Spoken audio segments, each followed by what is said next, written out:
NFL season right here again. Here we go. Week 2 starts tonight. Beautiful thing about the National Football League is that you, the fans, 21 million NFL football fans, sports fans, tuned into every single game per game. Per game. 21 million fans per game over the weekend. That's what makes that sport dominant. There's really nobody close. College football is the second most popular sport now. You know why? It's because of the lack of frequency you have with football. It's a once-a-week event. Major League Baseball has saturated it. It's now more of a regional sport. Of course, you have the Yankees and the Dodgers, but pro football. You know what's great? It doesn't matter what the matchup is. Hey, by the way, tonight's a great matchup. Dolphins and Bills tonight. We'll get into that game here. Obviously, Falcons, we're going to talk with our friend David Archer, part of the broadcast team and former Falcon. Hey, by the way, Eagle fans, hook me up here. Did he have a cup of coffee with the Eagles? Did David Archer have a cup of coffee with the Eagles at one time? I thought I played against him in the World League.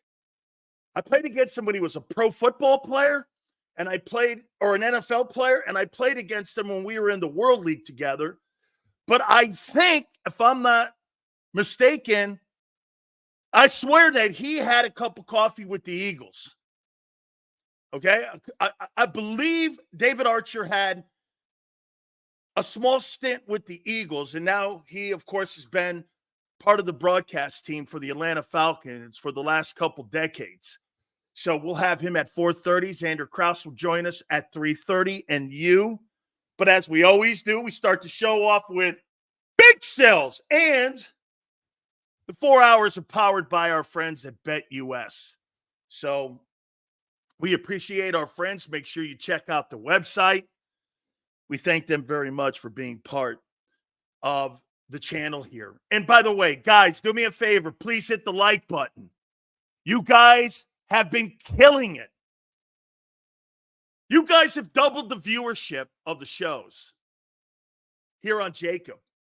Every single person in Philadelphia knows this show in this network now.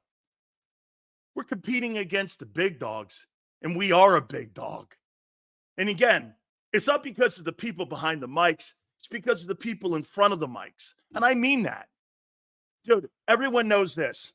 I'll say this to you. Radio, you never knew who you were talking to. And this platform, you know immediately who you're talking to. Views are down, you'll get a litmus test on ratings right away if people aren't watching the shit.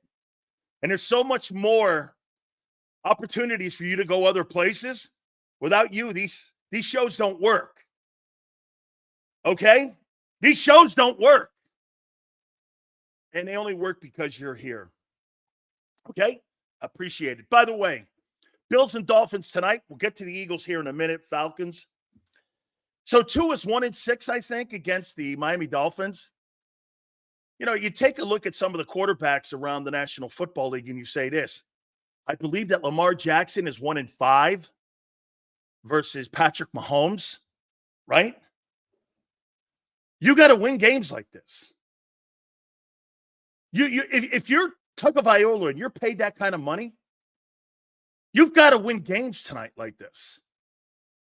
You just can't go in there and get killed again. You cannot get killed tonight. By the way, all super chats go to the top. 34, thank you, brother. Sills, until Allen wins something, stop kissing his ass because, like you stated, lesser talented quarterbacks have made it to the Super Bowl. Until then, stop it. Absolutely never. Because he is the reason they win. The Eagles win in spite of Jalen Hurts. Okay? He's not the best guy in your huddle. Josh Allen's the best guy in their huddle. Until that day comes when Jalen Hurts is the best player in your huddle, you're not winning because of the quarterback. For the record, let's state that and let's quantify that. You're going to win a ton of games but you're not going to win the significant game. Playoff games in the Super Bowl. Isn't that what we're talking about each and every single day here? Guys, stop talking about fucking 11 wins. Playoff games and Super Bowls is where you have elevated your team to. This is not just about beating the Packers anymore. Does Josh Allen have to win? Absolutely. They all do. But let's once again quantify it. Buffalo wins because of him and no other reason. Nobody makes that quarterback better. He is the reason. He's the reason. I mean, Jalen Hurts was the worst player in Brazil in the offensive huddle. Facts. Face it. Face it. Even Dan Orlovsky, is that how you say his name, from ESPN? I posted it on my Twitter page. Guy had poor decisions. He did not play well. Those are facts. Your boy did not play well game one. I don't care what the Philadelphia media says. He did not play well game one. Hey, for the record, he wasn't the only face of the franchise that didn't play well. Joe Burrow didn't play well. Josh Allen was sensational. But he wasn't the only guy. Now, is that just week one overreaction? Probably.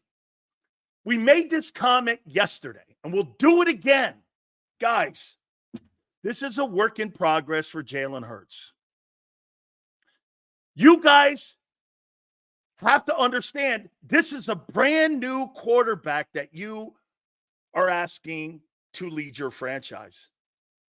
The 2022 guy is long gone. Stop referencing that. You're not running that offense anymore. The day that you stop bringing up 22, you have a better opportunity and conversation with me when you bring up 23, because he looked the same. Except for a couple things that were different. He still looked like the same guy of a year ago. I don't see any difference. And we'll see over the next month, the first quarter poll, how he does. And as my friend Bob would say, hey, let's see what happens over the next. Hey, for the record, I'm not debating Josh Allen versus Hurts anymore.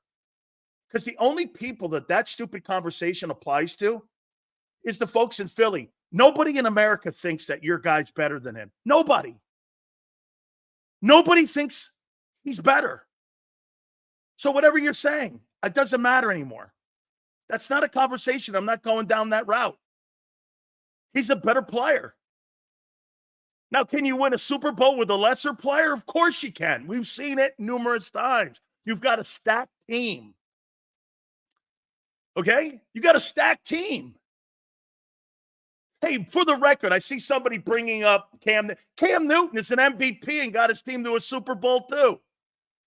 And not that Cam was a great passer of the football, but Jalen Hurts better than Cam Newton? That ain't happening. Not yet. He ain't better than Cam. Cam was a one-man show in Carolina. He had Steve Smith, Greg Olsen, two players. You got 100. He never had a great O-line. Whatever. Not debating it. No one will ever say to me that this guy wins more, this guy is more productive than Hurts, and he's the only guy in the huddle. So when you watch that guy playing tonight, let me tell you something. If it ever came up where Josh Allen and the Eagles were ever in a conversation to be traded, Howie would jump on that in 10 seconds. You can take Hurts, I'll take Allen. 30 teams would do that. 30 teams. The only untradeable quarterbacks in pro football are Allen, Mahomes. Shit, I'd trade Dak for anybody that was a top-flight guy. There's two dudes. Would I trade Burrow? Dude, that injury issues with him. I think if the right thing came up, I think Mike Brown would move off him.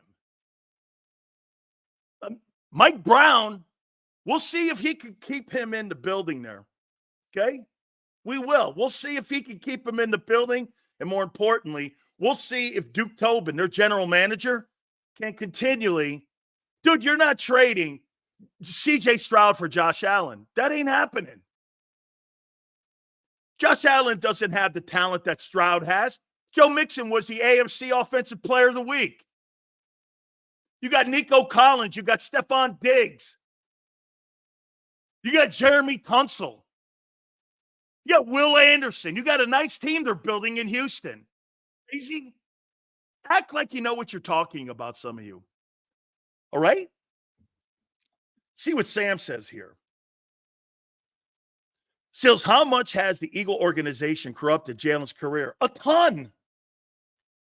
Not by only changing who he is, by bringing people in to coach him. I think Kellen's doing a decent job. I'm going to get into this here in a second about Hurts. And not so much about Hurts, but with Kellen Moore. Josh Allen is at the same level as Dak. That's a fucking nutty comment.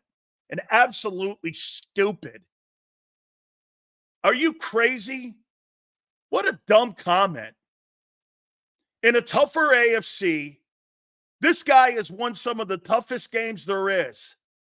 No question he's got to win. Hey, I'll tell you this. It's tougher to win the AFC than it is to win the Super Bowl. That's what makes Mahomes so great, because you got to go through that guy. Winning the NFC versus winning the AFC. What do you think is tougher? Winning the Super Bowl or winning the AFC? Winning the AFC is tougher. You're absolutely ridiculous. Okay? This is the first year that Gabe Davis? Who the fuck is Gabe Davis? Gabe Davis? Really? You might as well tell me about Jahan Dotson. That's who I compare Gabe Davis to. Got to be kidding me. Gabe Davis versus Devontae Smith. Yeah, all right. Everyone's now catching up with the shit that I've been saying about Hurts. The ESPN guy, Dan Orlovsky, is starting to talk, going, this guy's got to be a better decision maker. He's not. I'll tell you something else, too, about what we're doing here with Kellen Moore. I went back and took a look at it. Gabe Davis had 4 TDs in a playoff game versus the Chiefs that one year. Who threw him to him? Oh, yeah, that's right. What's he done since? Where's Gabe Davis today? I don't know. What team is he on? Where's Gabe Davis? I don't think he's still – is he still in Buffalo? Where's Gabe Davis? Can you help me? I don't know what team he's on. I really don't. He's on Jacksonville. Okay. Gabe Davis is in Jacksonville. Thanks a lot, guys, for helping me out. I didn't know where the fuck he went. Gabe Davis. Gabe Davis had 4 TDs. Okay. Isn't it funny that Gabe Davis, I didn't even know he went to Jacksonville. Have no idea who the fuck he is. Holy shit. Nick Sirianni. Big Sills. My concerns after week 1, heading into Atlanta Monday night. The Falcons skilled guys, we're going to take a look at that here in a second. So let's do this. Let's go to Sirianni. And I thought Nick said a few things. Usually these pressers with him are nowhere to be seen with any kind of context of any things that are important. But there were a few things that came out of the presser that I thought was interesting. You know what I do? Each and every single day, I go back and I pull up some of the 22 and I watch the 22 over again from a different perspective. You know what I did last night and this morning? I tuned it on and watched Kellen Moore. And I watched Kellen Moore. And I'm going to make a couple points about Kellen here in a second as he moves into the Atlanta game. And what I saw a little bit of him in that Green Bay game. A couple things here. Sirianni spoke, and the first question out of the gate was about Devin White. And he said he wanted to keep the conversation between Devin White and him private on how they told him that he wasn't starting. You understand something about Devin White here. His career is on the brink. How do you go from being an all-pro to an all-turd? You know how you guys say flip-flop? Has Devin White's career flip-flopped? He was all-pro. How did it happen? How did this happen? Player performance. You can't keep saying Devin White's a good player anymore. Is that a flip-flop? Or did the player go from being all-pro to all-turd? Are you supposed to stick with a take?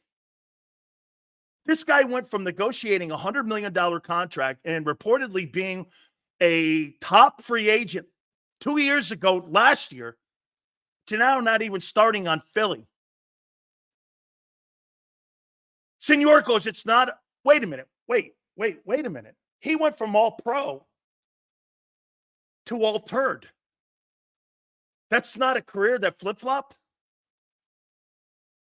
He was all pro. He was the captain of the Buccaneers World Championship team on defense. Did that not go from, hey, thank you very much for the $2? Did that not go from being a all-pro to all-turd? Now he's not even starting on the Eagles. Oh, you guys are telling me this guy was going to be all-pro. He was negotiating a $100 million contract with the Buccaneers at the beginning of a year ago. You know what most of you want to do? You want to keep saying he's good. He's not. Even the Eagles know he's not that good anymore. Look at Arthur. Nakobe Dean was one of the worst-rated linebackers in pro football last week. Okay? Think about it. Beginning of the year, he was negotiating with the Bucs and Jason Light. I spoke to Jason Light. Bruce Arians, they were really in a conversation over a $100 million deal. When he didn't get his way, he bombed. I think it's more up here with him. And now the Eagles told him, you're not good. What happened? That's not a flip-flop. That's player production. That's player production. This guy sabotaged his own career. You're not supposed to sit there and keep saying that Devin White's a good ball player when he's not. He's not. I think this has a lot to do with self-inflicted. And the Eagles have to keep him. You know why? They don't have anybody else. Trotter, as I said, is not ready. It is a weird schedule. Nick addressed it. It's a weird schedule. That Brazil thing, by the way, I think the most important thing that you possibly have to have right now is rest for your players. What a brutal trip. Flying 10 hours back, getting them on a routine again. This is really important for the organization to make sure these guys are not going to be exhausted after that trip and getting back into routine. And I think that's exactly, I'll tell you what, they're doing a very good job, if you listen to him, talking about getting these guys back into a routine. Okay? And I'll tell you something else that I really love. There's no question. Vic Fangio saying, you got beat out, kid. Got beat out. The 5th pick in the draft got beat out, and he's only 26. What a colossal disaster of a career for Devin White. How do you go from that guy, that young, and now you got booted off the Bucs, and now you're demoted? Demoted with the Eagles. Crazy. Sills, is there any chance we get Reddick back? Zero. By the way, the latest on that, Boomer Esiason had a conversation with him. The New York Jets are shopping him around, looking for a buyer for him. Where that lands, I have no idea. Boomer doesn't have any insight. But as of this morning, they're actively trying to move him to try to get something back for him. Okay? Actively doing that. Now, to me, I think they'll probably try to move him in the NFC. Now, where would you move him? Would you put him in Dallas? Would Dallas make a move for him? By the way, Reddick's production, he's gonna find a home. He's gonna find a home. Would you put him in Tampa? Chicago, Los Angeles. Would the 49ers, God forbid, make a move for him? Third or fourth rounder for him? But again, this is going to come down. Always look at the teams that can spend the money. Okay? Dean is not solid now. He was the worst rated linebacker in the league last week, or third worst. Give me a break. Solid. Holy shit. Solid? Far cry from that. So here, and get this. Remember something with the Eagles. Eagles fucked that up too. Bryce Huff looks like a turd. Turd. Okay? He looks like a turd. I said this yesterday. I've never seen one player destroy three things. His finances, the Eagle pass rush, and also the Jet pass rush. Three things are true. Okay? Three things are true. The Jets needed a pass rush on Purdy. They didn't get it. Okay? Crazy. Please hit the like button, my friends. Let's continue what Nick said. Nick wanted to be careful. Can you get a true evaluation of a football player when you play on a field like that? I do think that that's an issue. Like if you're in a driving rainstorm or you're in a driving snowstorm or you're in Pittsburgh, are you really going to give a fair valuation when you know the surfaces are not conducive to giving true valuation on a player? I think that has to play into it. Could that have been some of the reasons why the Eagle pass rush was not very good? Could it have been nullified because of the field? I don't think Green Bay had a lot of pressure either. So could it be a little? And again, we're not making excuses here. We're talking about realities of what it was and what you played on and what they played on. And did that become a factor? I mean, look, if you're in a driving rainstorm, are you going to put a fair valuation on a guy knowing full well the footing is not good? Of course not. I'm going to wait for another game to make a better and a fair valuation when it comes to that. Okay? I mean, it sounds like an excuse, but it's not. It was reality of what you played on. So can you be overly critical of a situation on that? No, I think you have to temper it just a tad. Now, if they put up the same kind of bullshit pass rush they had against Atlanta, then you start saying you have no rush. Okay? Then you start saying that. Guys, please hit the like button here. They got to get back to a normal routine. I think they are. Nick said that Cousins is a great player. He is. Cousins is a great player. Winning record in the NFL. How about this? You want to hear something crazy? You know the only thing Matthew Stafford has over Kirk Cousins is that Super Bowl. He throws for more yards, and he's got a winning record. I mean, Matthew Stafford doesn't even have an NFL winning record yet. He's been in the league a decade. He doesn't have a winning record. Okay? He's made more money than any quarterback in pro football history. Think about that. This guy's made $500 million playing the quarterback position. Throws for 4,500 yards a year, 30 touchdowns a year. Your guys never even sniffed that shit. And he doesn't have, hey, by the way, for the record, has Washington, hey, James Jones, if you're in here, has Washington had a better quarterback since Kirk Cousins? Have you? Keep paying him because he's productive. That's why. The NFL doesn't pay people that are not productive. And once they do, they fire you. What quarterback has had a winning record in Detroit? Jared Goff. Jared Goff. Okay.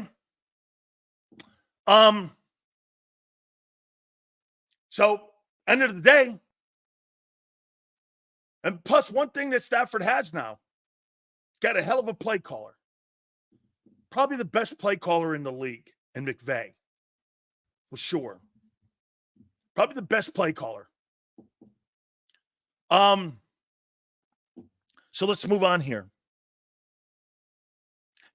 Here's an issue. We brought this up on your schedule. You know, the Eagles, after Monday night's game, I don't think you have a home game until October. Better get your rest. You're going to be on the road a lot. Yeah, I mean, they took that home game away, put it in Brazil, and you're going to tell me that in the first 2 months, basically, you're going to have only one home game? Wow. Jalen signals and quick balls Friday. He improved. I'm not sure what that means. Thanks for the chat. I don't know if you can clean that up. So how much has the Eagle organization corrupted Jalen's career by changing who he is? I've answered that, Sam, a ton.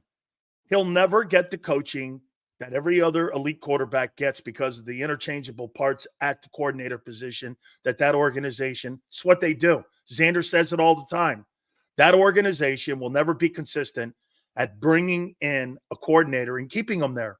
They'll never do that. They will never do that. They haven't done it yet. You think there's any coincidence that the most success he's ever had is a coordinator that was with him for a year and a half? And Shane Steichen? Any coincidence to that? I mean, if you left him alone and you left a coordinator in the room with him for maybe 2-3 years, you start seeing him elevate his game more and being able to be a better pocket reader. People around the league now know he can't read a defense still. And they're using motion to free up passing lanes. Coordinators all over the league know this. He'll make mistakes in this Atlanta game with those two safeties. Trust me. And I think this is going to be more on Kellen Moore come Sunday or Monday night. I'll say this one more time. There's no chance you should be beaten in this game on Monday.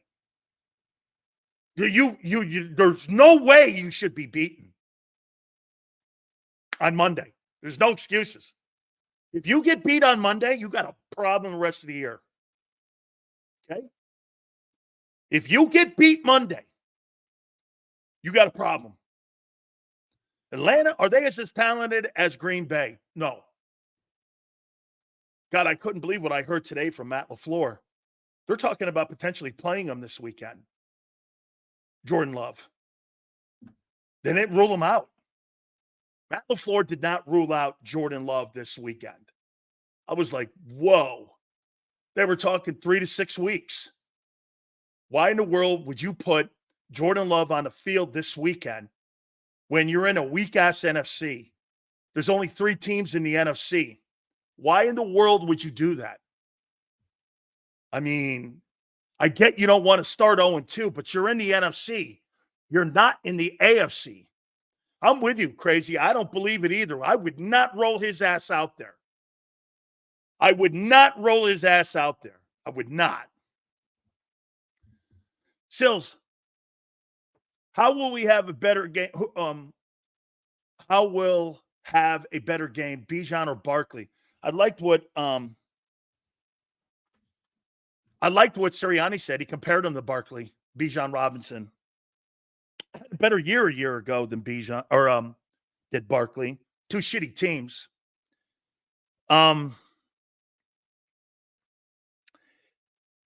He was talking about, I'm talking Sirianni here, that they didn't really show all their cards against Green Bay, especially late in the game, which, again, nobody is. Atlanta didn't show all theirs. Atlanta didn't need to, though. They got to protect better. They got to protect. Here's where I am now. Let me ask you guys something. We'll talk to Xander about this at 3:30.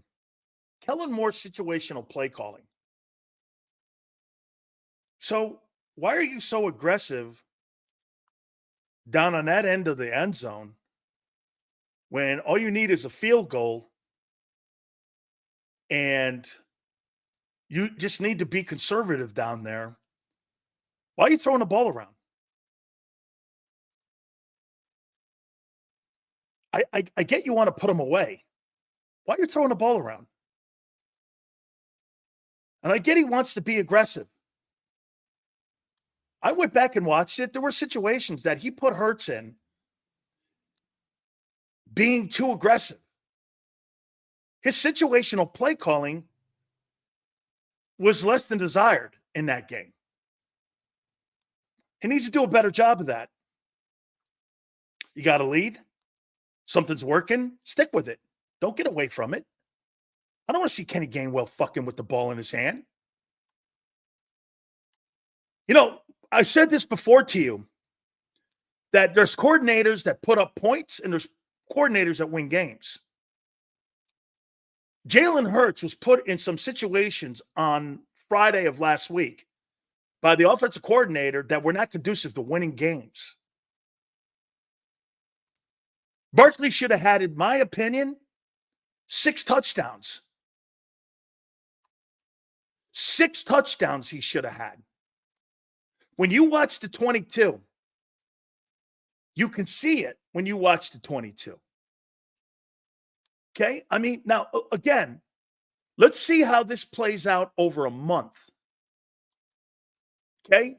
Same thing. I thought Vic did a better job on the defensive side of the ball when it came to situational stunts that he had. That there were times, though, there were a few of them. I think the play callers, both of them, Vic Fangio and Kellen Moore, was week 1. That they were aggressive a little bit when it came to where they were on the football field. Okay? So I appreciate it that they want to put the game away. It's okay. I'm with them. Okay? I'm with them on it. Here, this is Sirianni here. Bijan Robinson compared him to Saquon Barkley's kind of skill set at the presser today. Said that he does a lot of the same stuff. He's a great football player, and make no mistake about it, with the shitty tackling that the Eagles had against the Packers, he's going to be a chore to get on the ground.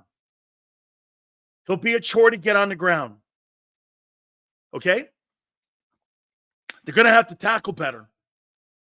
And Nick's right on this. They got to tackle better.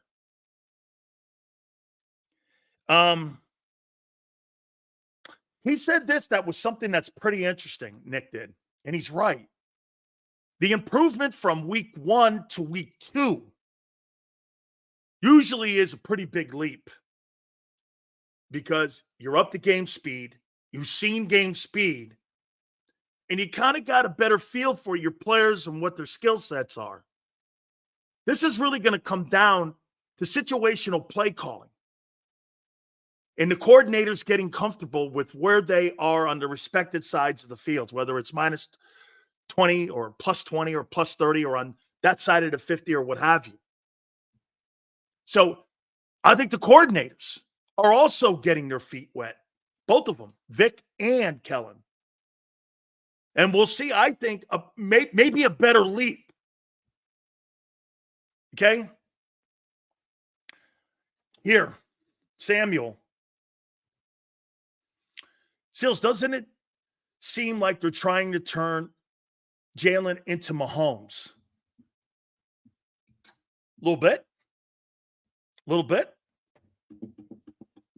Okay, a little bit. Okay. Now, again, press conference today, Nick Sirianni.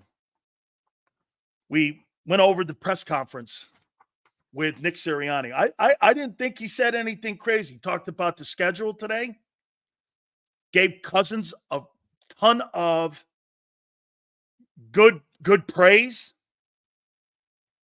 Let's see here. The tackling has to improve. He's right. Wasn't a bad presser for him today. I thought Nick did a good job today talking about a little thing. And I'll tell you what I really enjoyed.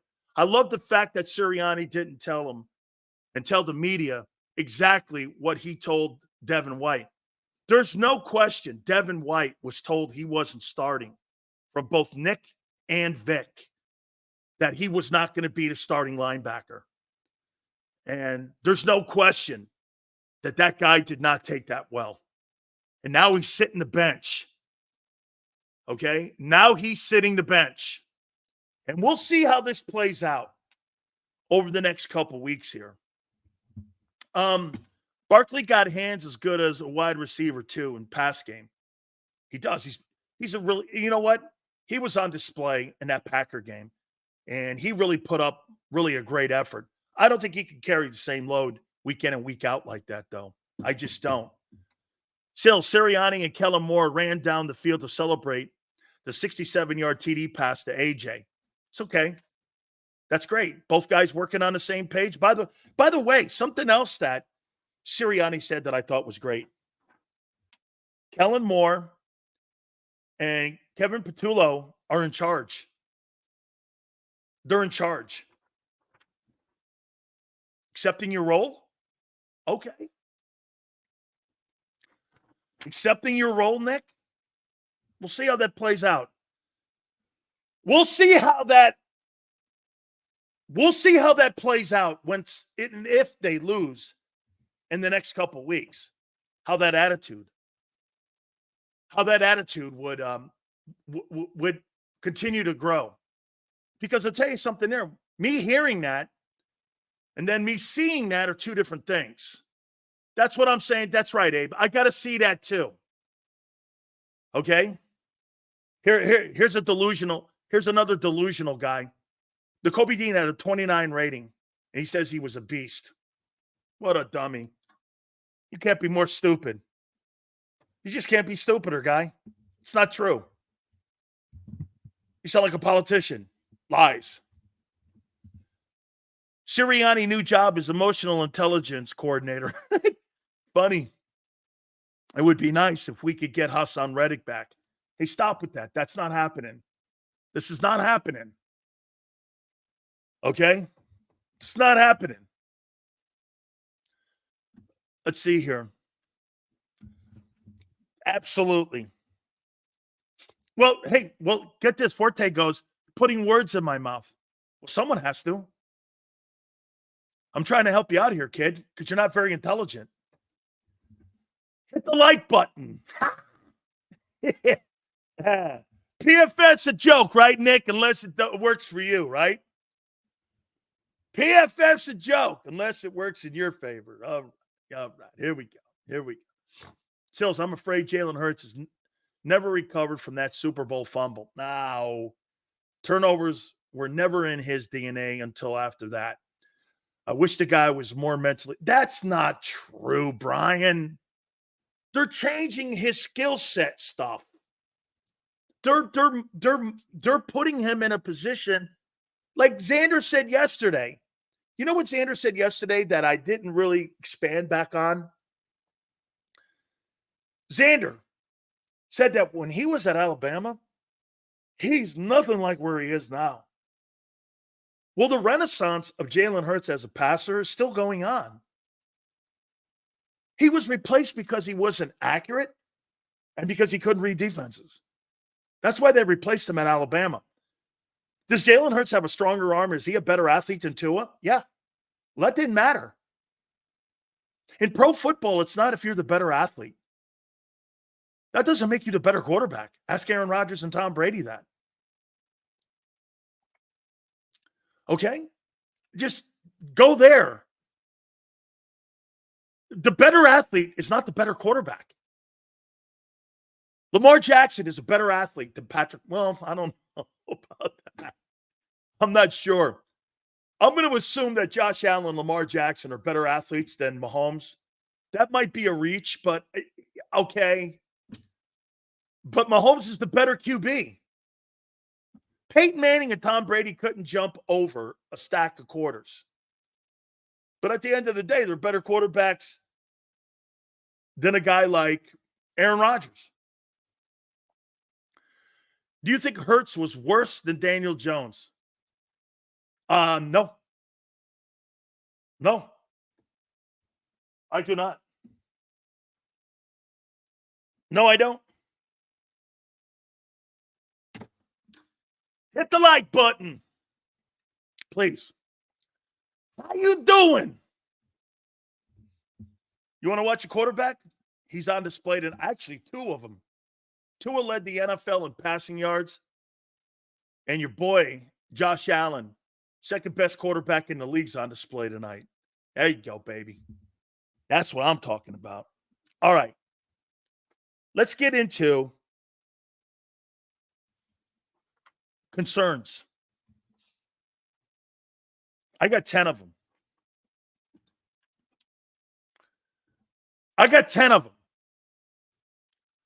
So PFS is a joke then, Sills. It's a metric. It's a joke to you because they had your boy 32nd. I get it. I get it. I understand. You don't like it. Well, I wouldn't want to be ranked last either. Hey, I wouldn't want to be ranked last. That means that Will Levis they thought was better than Jalen Hurts. Do I think that? No. I wouldn't want to be on a list that a lot of people tune into each week. I wouldn't want to be on that. Will Levis, they said, or Levis. Dude, I don't give a shit what his name is, really. Power ranking, number 4, Eagles agree? Absolutely not. With that defense? Come on, dude. Absolutely not. Your defense and a quarterback that turned the ball over 3 times? I don't think so. Someone go, but we won. Agreed. I'll let you know after week 4 how good you are. See here. What's the number one concern? I got 10 of them. Here, that's exactly correct. This is why he had a bad week. PFF put Hurts that low because the 4 or 5 turnover worthy throws he had. Oh my God. I thought there were more than that. I thought there were more. I thought there were like 6 throws that could have been turnovers. Mike says stop the run. What else? What else? Andre says that Allen is injury prone. He's missed 1 game in 4 years. How's he injury prone? Look at, you want to know what, here, I'm going to show you what another dumb comment. This guy's missed 1 game in 4 years. You guy was hurt all year, they say.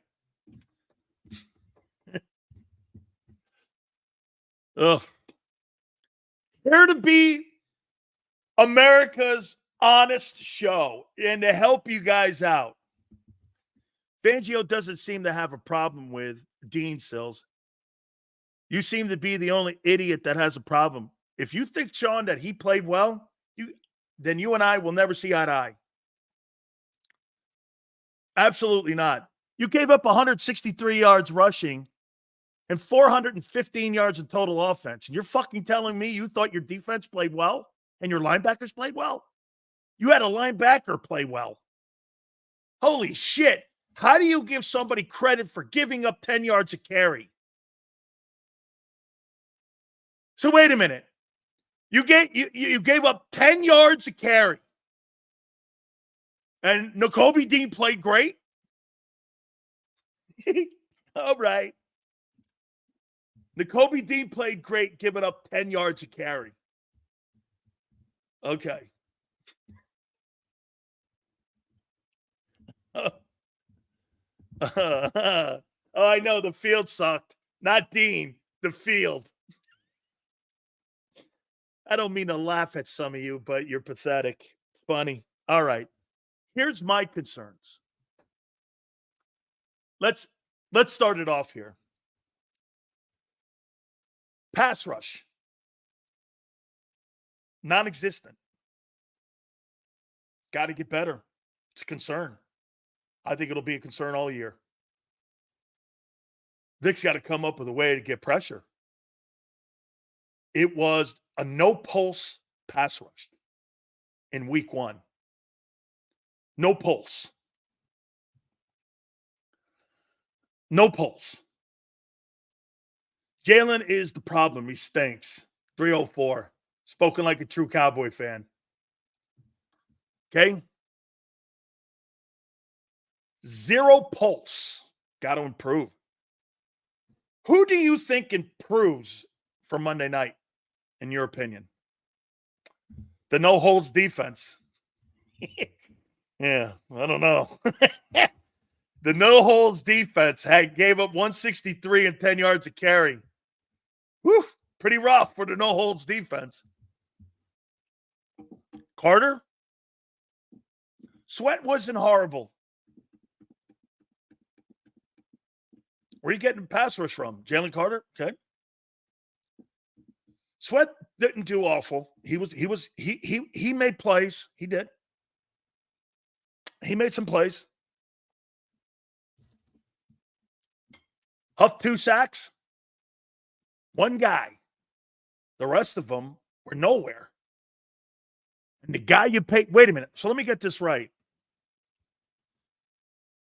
An undrafted free, is Zach Bond an undrafted free agent, or was he a former 3rd rounder with the Saints? Help me out, because I don't know shit about him.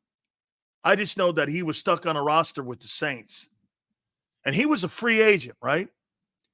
So a guy you used, here, what's the number?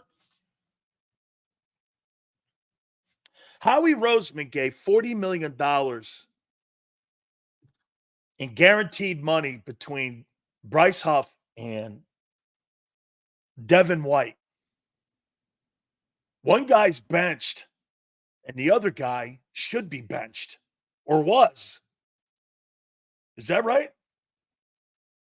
$40 million guaranteed dollars to Devin White and to Bryce Huff. Is that right? $40 million. All right. Howie season. Oh, excuse me. We have to be factually correct here. And unlike ABC News, fact checking, thank you, Crowley, $37 million.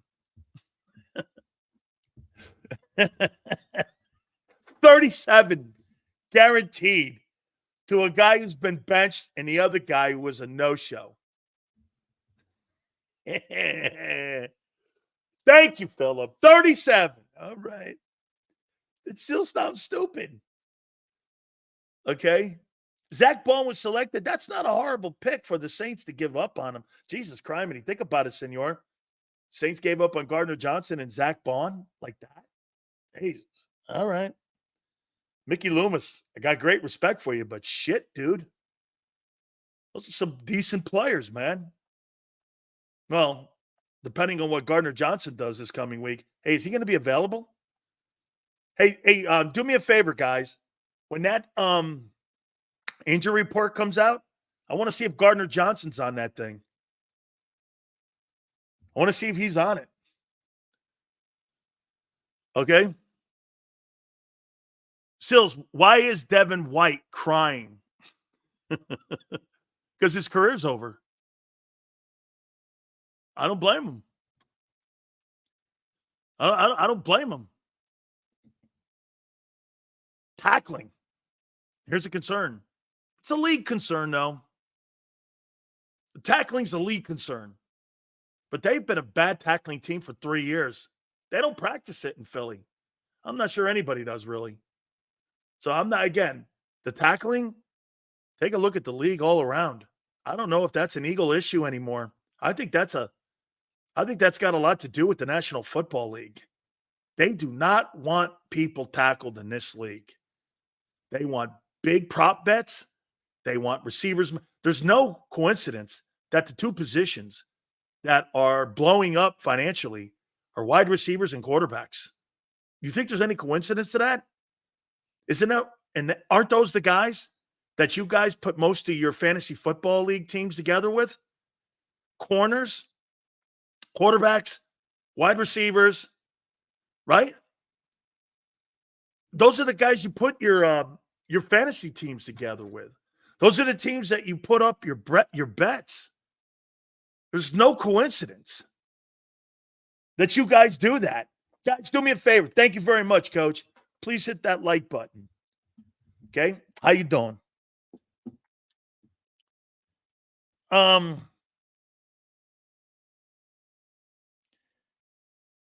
Here's something else, too. Got to get the tight end and the third wide receiver position kind of going a little bit. When's the last time Dallas Goedert's been an influence in a game? Can you guys remember? Can you guys remember the last time Dallas Goedert? I'm asking an honest question. I'm not being sarcastic here. When's the last time Dallas Goedert was an impact player? I thought he made some decent plays in that game on Friday. I'm not saying he didn't. I thought but when's the last time you went, man, Goedert was just a bitch? I mean, I don't know. It just seemed at 22, before he got hurt, he was more of a factor in that 22 season than was he last year? I don't remember. So, like, when's the last time when he broke his arm? It goes like this. So the last time that Dallas Goedert has been a factor on a field for the Eagles was 2022. Here's another one. Chris says 2 years ago, the opener against Detroit. Or was that Detroit 2 years ago?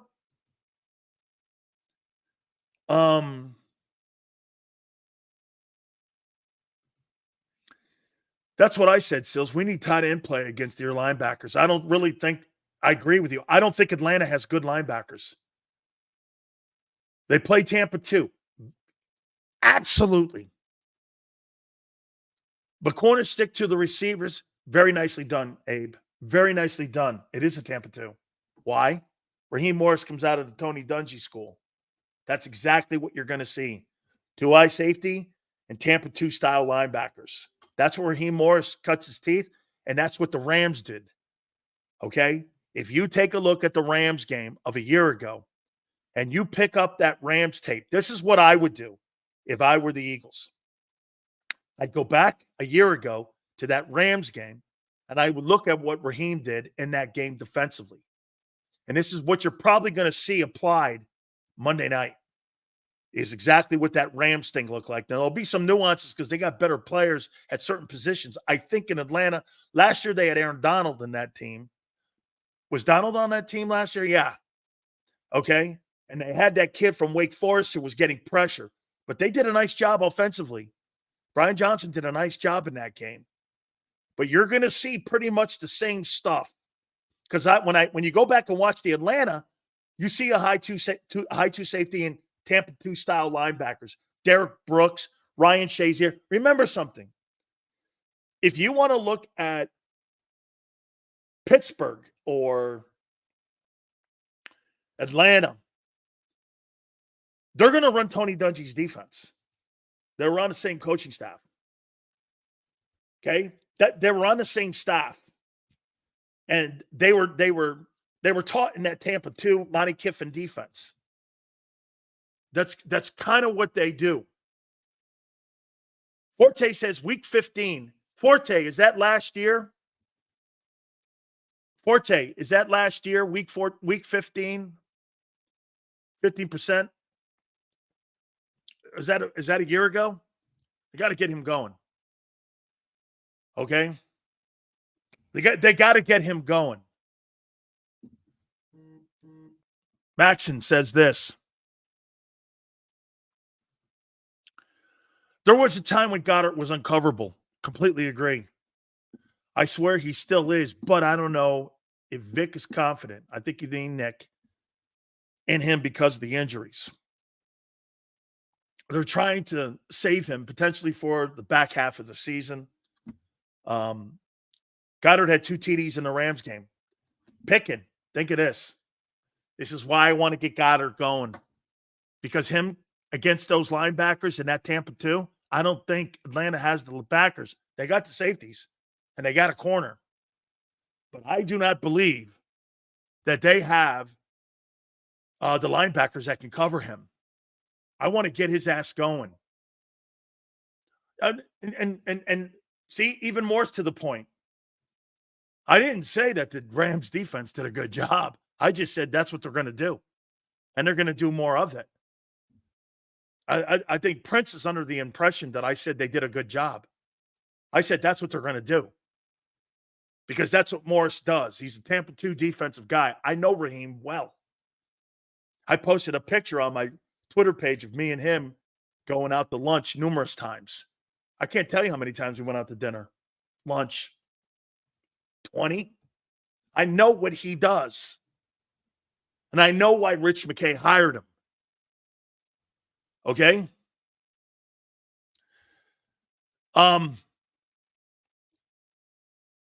Yeah, and I you're going to see a ton of that. Okay? So that's why I think you got to get Goddard going. Sills, Cosmo. Sills, I get to see the Eagles play the Rams here in LA. You think the Eagles win the game? I saw them last year as well. They better win the game. They have the better team. They have there's no reason for them to lose that game unless the quarterback is still stuck in 23. There's no reason. Okay? There's no reason for them to lose that game on Monday night. Here's another concern. Hurts' decision-making has to improve. We all know this. Not to belabor the point here, but work in progress. Without motion, Raheem's going to know this too. And, full disclosure, David Archer, who's coming on the show at 4:30, knows that I know Raheem well, and I talk to him a lot. Asked me in the preseason what I thought of the Eagle defense, and I told him. Me and him used to have great conversations. I love Monty Kiffin. And he asked me what the deficiencies were. Now, again, I thought you played better than what I expected in the Green Bay game. I mean, I think certain people thought you played better. I didn't. I thought you played actually better than I thought you were. I thought you had a better game. I mean, quite frankly, if you take Zach Bond off the field, it was a terrible performance. Except for Quinyon Mitchell. The rest of them were terrible. Everywhere around. Slay was good too. The rest of them were not. So when Raheem asked me about him, I go, they're limited everywhere in experience. They're limited. Again, now, when coaches like Clint Hurt call me, and Clint Hurt asked me about certain guys, asked me about Matthews in Atlanta, I'll talk to him about it. Get this. Here, I just saw a guy because we have to have receipts here. I saw it here. Unbelievable. You think I must be a guy at WIP or some shit. Honest to God. Here's Dan Sileo and Raheem Morris at lunch. Just one picture I have. We're having lunch at Leroy Salmon's. Jesus Christ. You guys are stupid. You think I lie to you? Why would I lie to you? Why in the world would I lie to you? There's Coach Morse and me having lunch and our normal noon lunch on Tuesdays. How stupid. Who do you think I'm one of those talk show hosts that lie to you all day? Okay. Philip goes, what's your gripe with IP? It's not IP. It's Odyssey.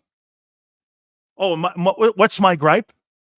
You come after me for some of the shit that I have said in the past on the radio, but you have a guy who sexually harasses women and you're okay with it. That's my gripe. You all right with that take?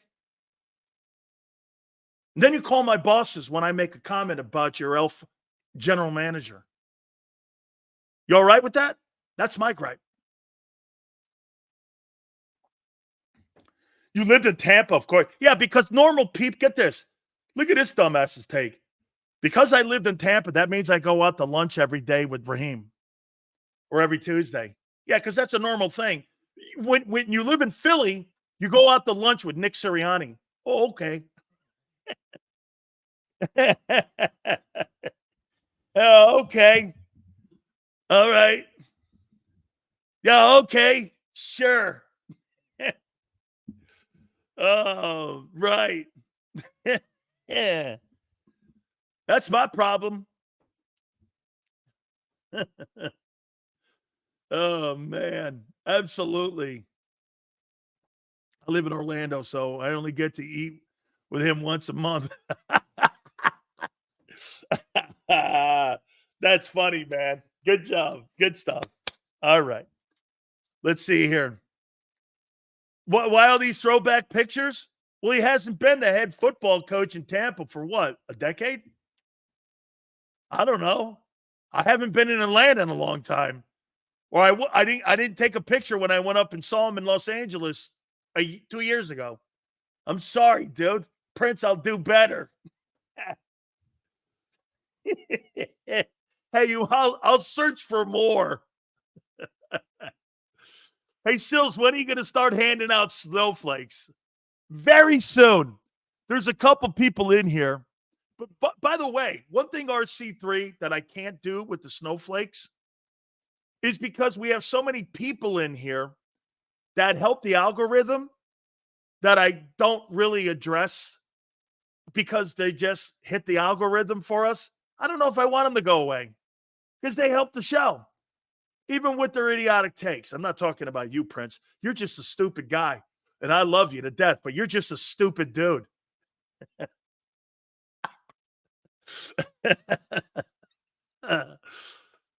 Sills, I don't see Goddard getting more involved until Hurts is comfortable. You got to get him going, man. You got to get him going.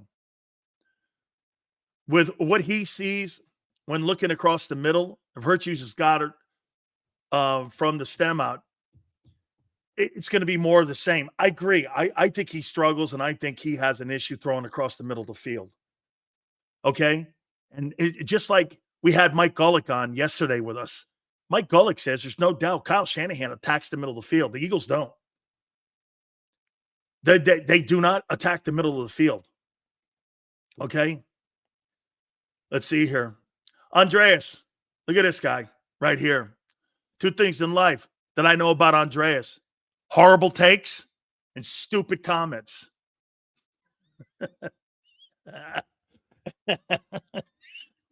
Let's continue.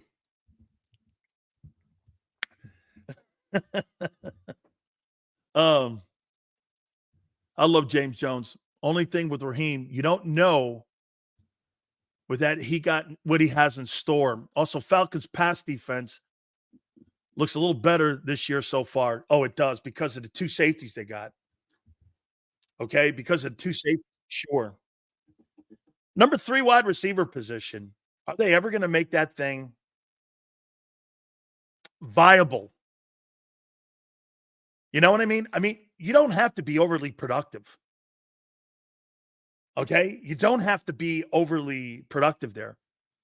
But you got to be reliable in the spot. I mean, they get nothing. Hey, did Dotson have any catches? Did they have any catches out of that position against the Packers? Or are they really just going to use him as a third tight end? Did the 3 wide receiver have a catch? 1 target, no catches. I mean, what are you playing? 10 against 11? Okay. Seals, if I'm stupid, Lord knows. They will have to come up with a new word to describe your intelligence. Ooh, sticks and stones will break my bones, but names will never hurt me, princess. That's your new name, princess. It's not prince. You just went from prince to princess.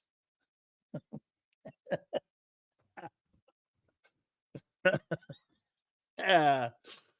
Come on, princess. Seals Johnny Wilson, wide receiver 3. He's great in the blocking game. Come on, princess. You got to come stronger with something than sticks and stones.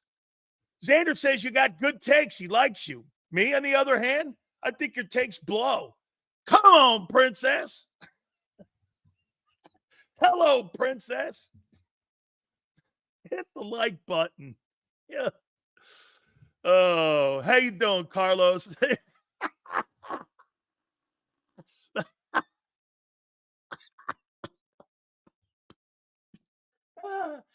Oh my God. You got Xander protecting you, princess. Shit, man. I feel like I'm in an ABC debate. Who am I debating? You, or you? Hmm. Who? Hey, is it 3 against 1? What am I doing here? uh,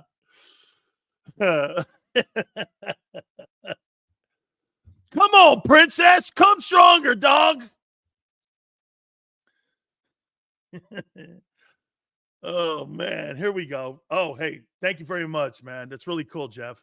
You made a point 20 minutes ago about taking a leap going into a week to play at the link on primetime makes a huge difference in playing in Brazil. Absolutely, Jeff. Dude. And Jeff, think about this too. The game against the Falcons. When do you guys play home again? When do you guys have another home game? When's the next home game? I know there's a bye in there coming up. When do you guys play another home game after Monday night? What's the date that you guys play? Oh, now you're pulling my daughter out on me on. Okay. Okay, Prince. Poor Sills. You're too old to understand. So week 6. Is that right, NS? So week 6. Shit, you got another month before you play another game at home after that? The Browns? Man, that is uncool. October 13th? Holy shit, you're a month away. From today, you're a month away from playing a home game. Very uncool. Just saying. That's pretty uncool. All right?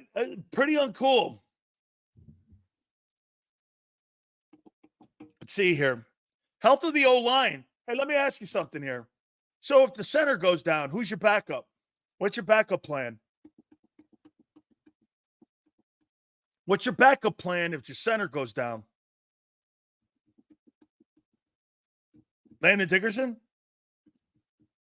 That Jaw Hennessy? Nick Gates?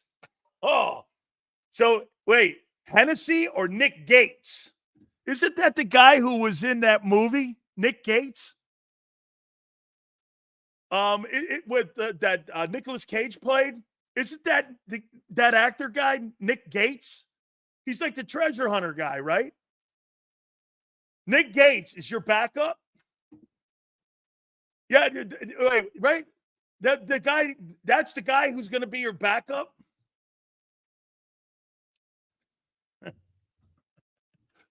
I mean, okay. Stay healthy. Kellen Moore, situational play calling. Let's keep it up and let's see how he does against Atlanta. Oh my God. Look at LJ. Help the algorithm. Thank you, brother. Your takes blow, and I'm never reading them. But hey, thanks for the algorithm.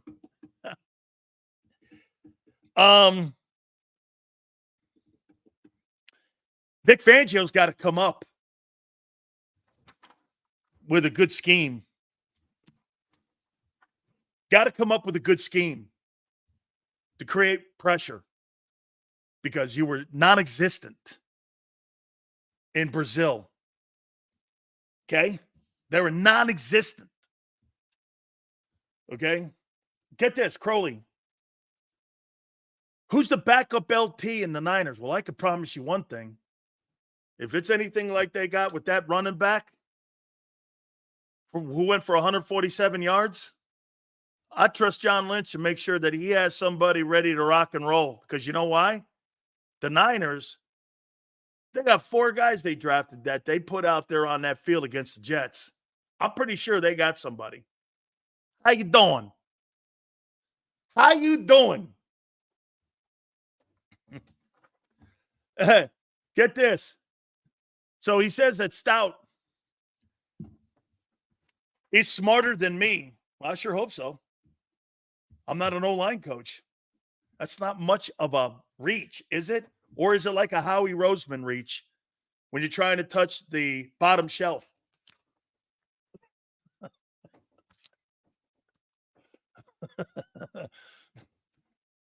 See him on the sideline?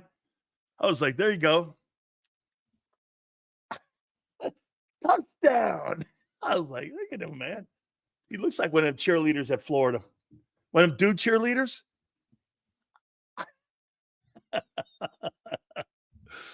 Oh, man. Right? 37 million bucks. 37 million between Devin White and Bryce Huff.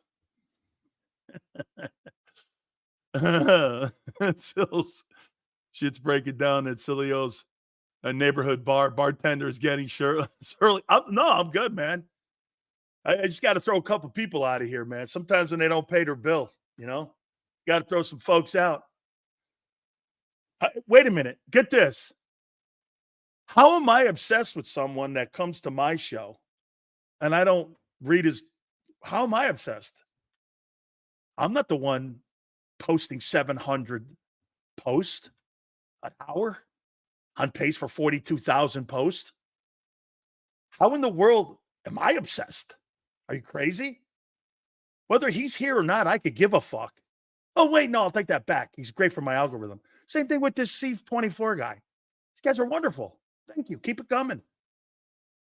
If you think people like that bug me, hey, thank you. Look at what he just did. Let me see. 1, 2, 3. LJ just posted 3 things inside of 4 seconds. He says he owns me. I feel like a girl. Do I look that good? 1, 2, 3, 4. Another 3. Oh. Do I look that good? Man, I've never been stalked before. Xander Kraus will join us at the bottom of the hour. Our good friends at BetUS. Do me a favor, my friends. Make sure if you're looking for a betting house this football season, you check out our folks there at BetUS. Absolutely awesome place here, man. And I want to thank them for being part here of JAKIB Sports. 125% bonuses on your first 3 deposits of up to $2K. 200% in crypto bonuses as well. Go to betus.com.pa. That's betus.com.pa. Great game tonight for you to bet on, too. Fastest payouts in the business, 24/7. Personalized service, 365 days of the year. Live wagers on all major games. Go to betus.com.pa. That's betus.com.pa. And do me a favor, you tell them Big Sil sent you. He's blocked well and tries to cut through the middle. Oh! Your gut says Miami is going to win and you should take the over. Your gut also said your NFT selfies would only go up in value. They didn't. But your head is on Sports Grid and knows the QB is in concussion protocol. The backup has a 45 QBR against the zone coverage. The New York D has the most sacks in the league. So yeah, trust your head. It's smarter to be on Sports Grid.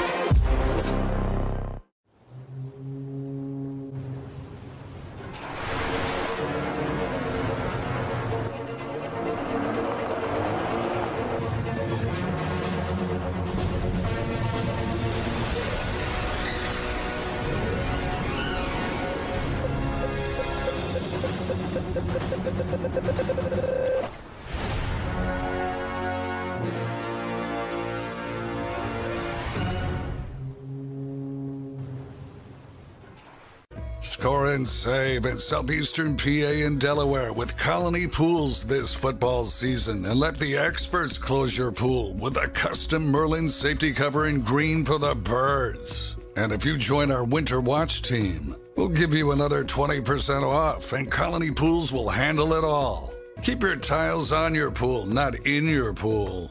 Fly with Colony right now, birds fans. Visit flywithcolony.com. I get scared sometimes. Of a lot of things. Joining in. Decisions. The dark. The dark.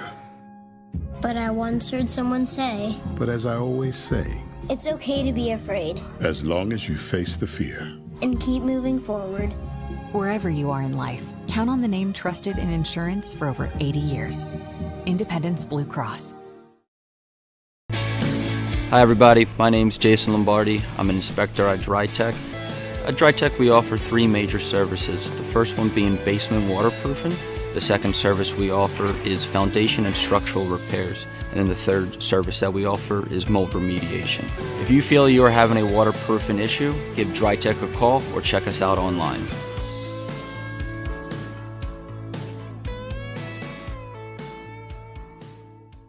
Heading down the shore, have a ball once more. Here, imaginations run wild and time stands still. Because here, you can find the best of the Jersey Shore, all on one 5-mile island.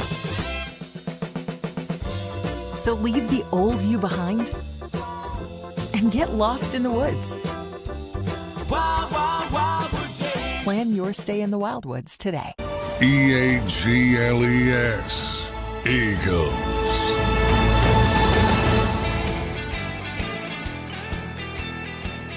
Thanks, Sil. Hit the like button. Appreciate all you coming aboard here. Thank you very much. Let me ask you something here. Not again, but everything is open for conversation here on our program always. Xander Krause will join us at the bottom of the hour. David Archer, part of the broadcast team. Former Falcon himself will join us at 4:30. We'll get his take on the 2024 Atlanta Falcons. Let me ask you something.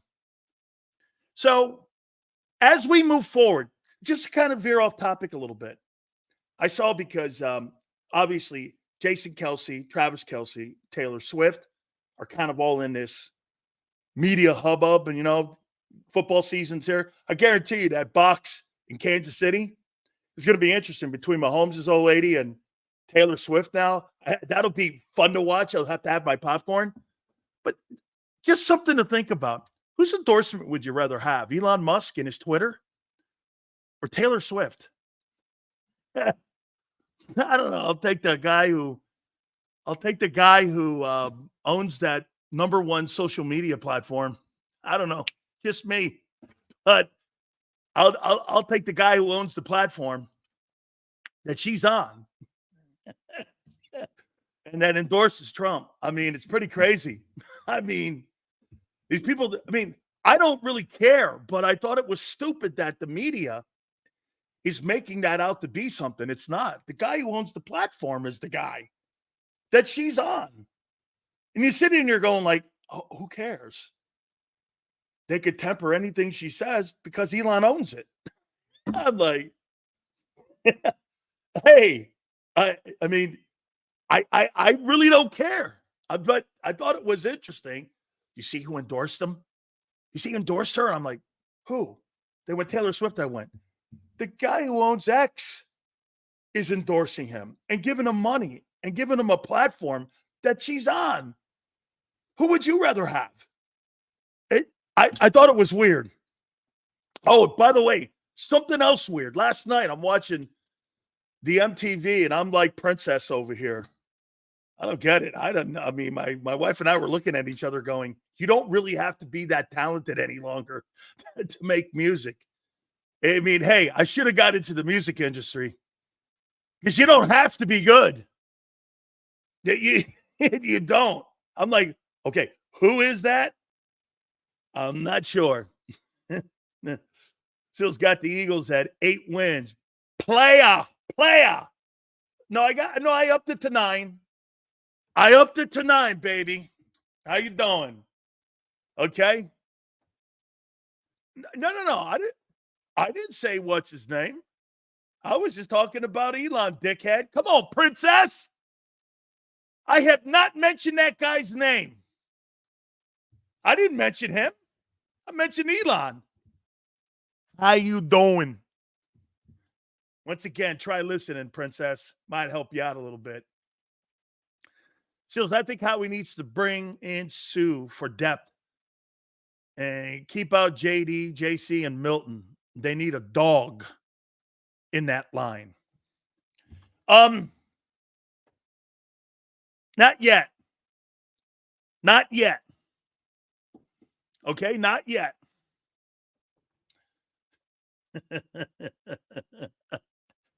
How you doing? Come on, princess. Get. Roll the tape. On what? Your mouth? All right. Where else? Hey, Matt LaFleur, I just got an email or a text message, excuse me. I think they're really going to try to play this guy this week. Who the hell do they play?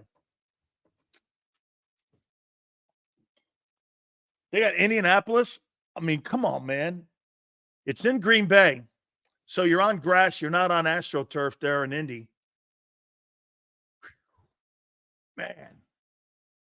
Why not just play to live another weekend?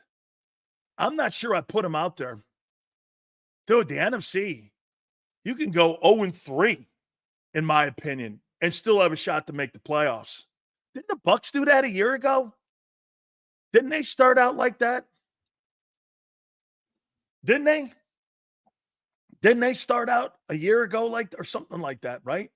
And they rallied to make the playoffs, and hell, they ended up beating the shit out of the Eagles. No, hey, Josh, at today's presser, Matt LaFleur didn't rule him out.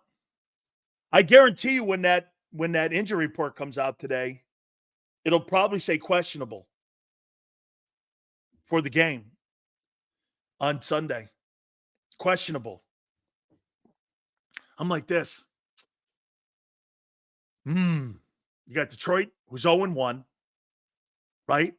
You got Chicago, who's 1-0. They're not, I don't know. They got to get better performance from Caleb Williams. And if you're Green Bay, you're like, do I really play that guy? Okay, I mean, they got to be better. Okay? Well, that replay, you could see his knee pop. Hey, I don't believe it, Josh. I don't believe it. I don't. Let's see. Sills, what's the deal with Mason and Kyle Shanahan? Mason didn't know he was going to play, and he didn't like that. And I think that's a violation of the injury list. Okay? I think they did that for that game against the Jets, and they kind of I think they're going to get fined for that. I don't know what up with that, but I mean, I think they manipulated the injury list a little bit. I'm talking to 49ers. Okay?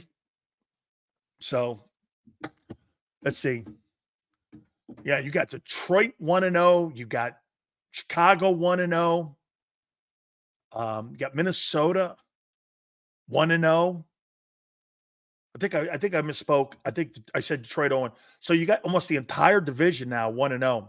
Still, they're not going to hold up over a long period of time. They won't hold up. Okay. Yeah, Crowley. Hey, Crowley. I don't think he was supposed to say that. Okay. I don't think he was supposed to say that. Okay. McNabb. Let's get to this one before we get Xander. Says that Hurts is playing hero ball.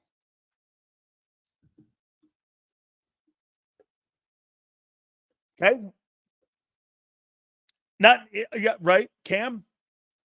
Hey, Cam, it's funny you should bring that up. Jason Kelsey dropping F-bombs on the radio and tits on ESPN. I struggled with this early, too, in my career. Got to take the locker room a little bit out of your delivery.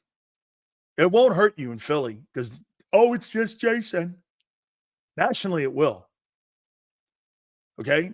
Nationally, it will. Okay? That'll hurt you nationally. Somebody will come up with something. So, Philly, it won't. Though, because, again, if you let a guy with sexual assault get away with it, Jason Kelsey has no worries. He has no worries. Man. Come on, princess.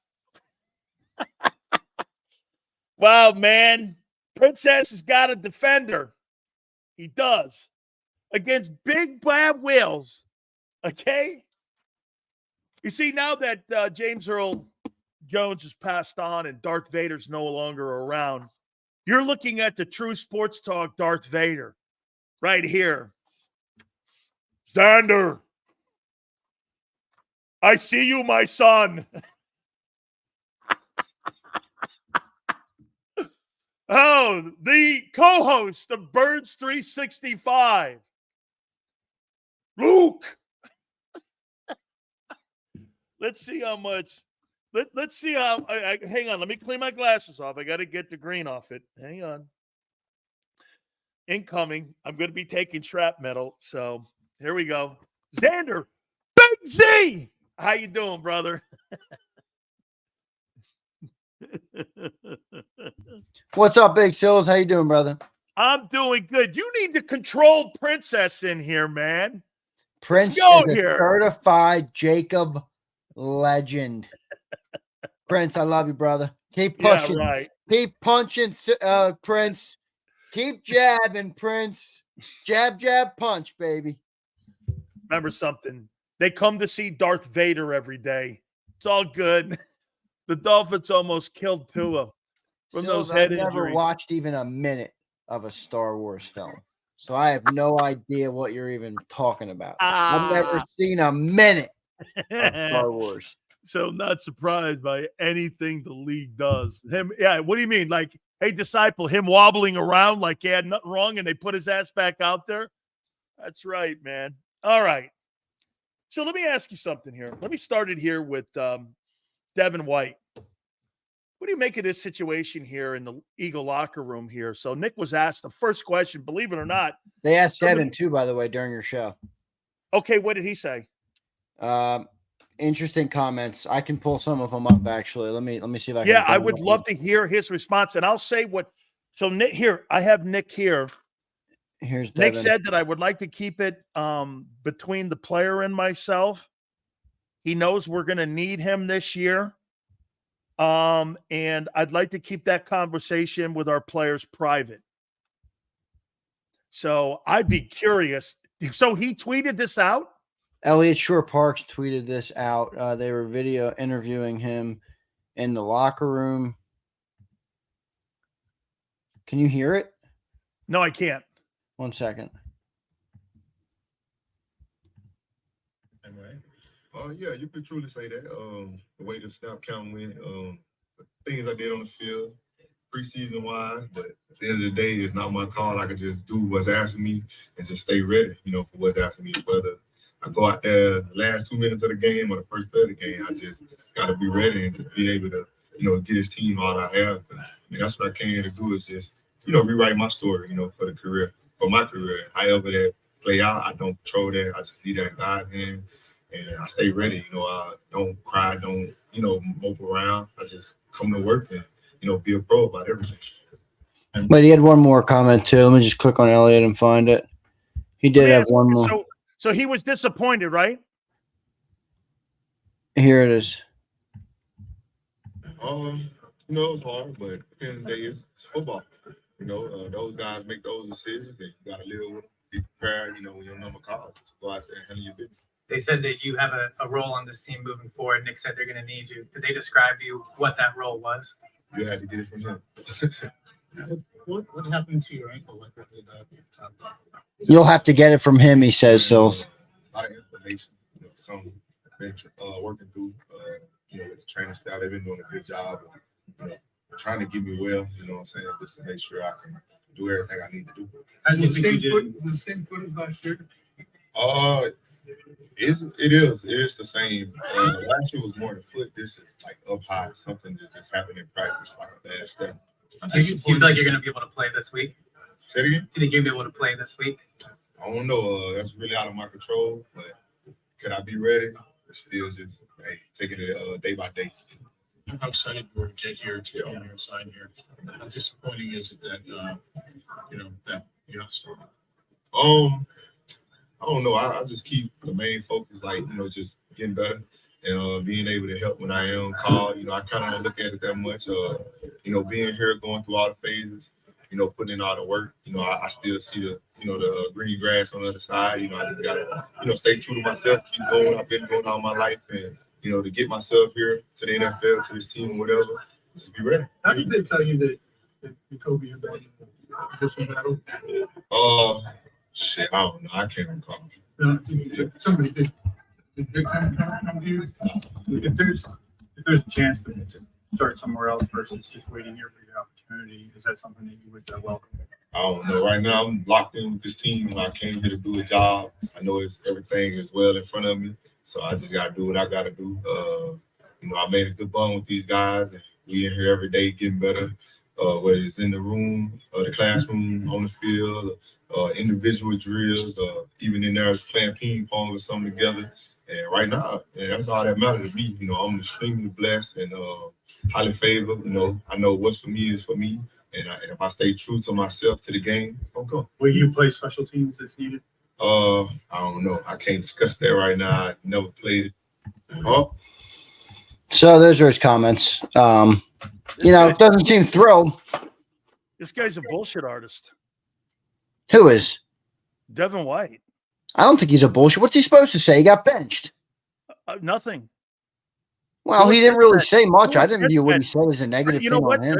The head coach made a comment that he didn't want to say anything publicly. And all I would have said was, hey, this is between the organization and me moving forward.